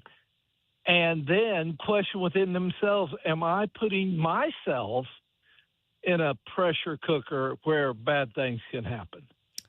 In this situation, TikTok says a moderator that there was an error in their system. It delayed removal of this live stream. It was up for a good 15 minutes. What responsibility do these platforms have in this? Well, if nothing happens, they'll say, oh, big deal. But if something,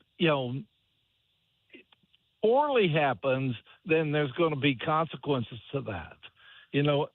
Oops doesn't cover it unless nothing happens. If something happens, then somebody's going to pay the price for not doing whatever they needed to do to make sure it did go out to the public. But see, once it went out to the public, there's an accountability element. That comes with broadcasting. When you're out there, you have a responsibility to the audience. And so you need to take that responsibility seriously. And if you don't, then that's where you have the authorities come in and make you take responsibility. Dr. Rhodes, any final thoughts on this? Yeah, yes. My final thought is a cautionary tale for all of us. We're living in a mobile society, and people moving careers and relationships and locations, and it takes its toll. That's what I hope people are hearing today. This is a great example of too much for the person. Take into account, if you're going to move somewhere, if you're going to change an environment, if you're going to change a job or a social situation, to give yourself some support and flexibility in that move. Dr. Rhodes, thanks for your time this morning. Oh, thank you for having me. That is psychologist Dr. Roger Rhodes joining us this morning here on KMOX. Time now for today's Spotlight on Health Trends, sponsored by Ethos. A new consumer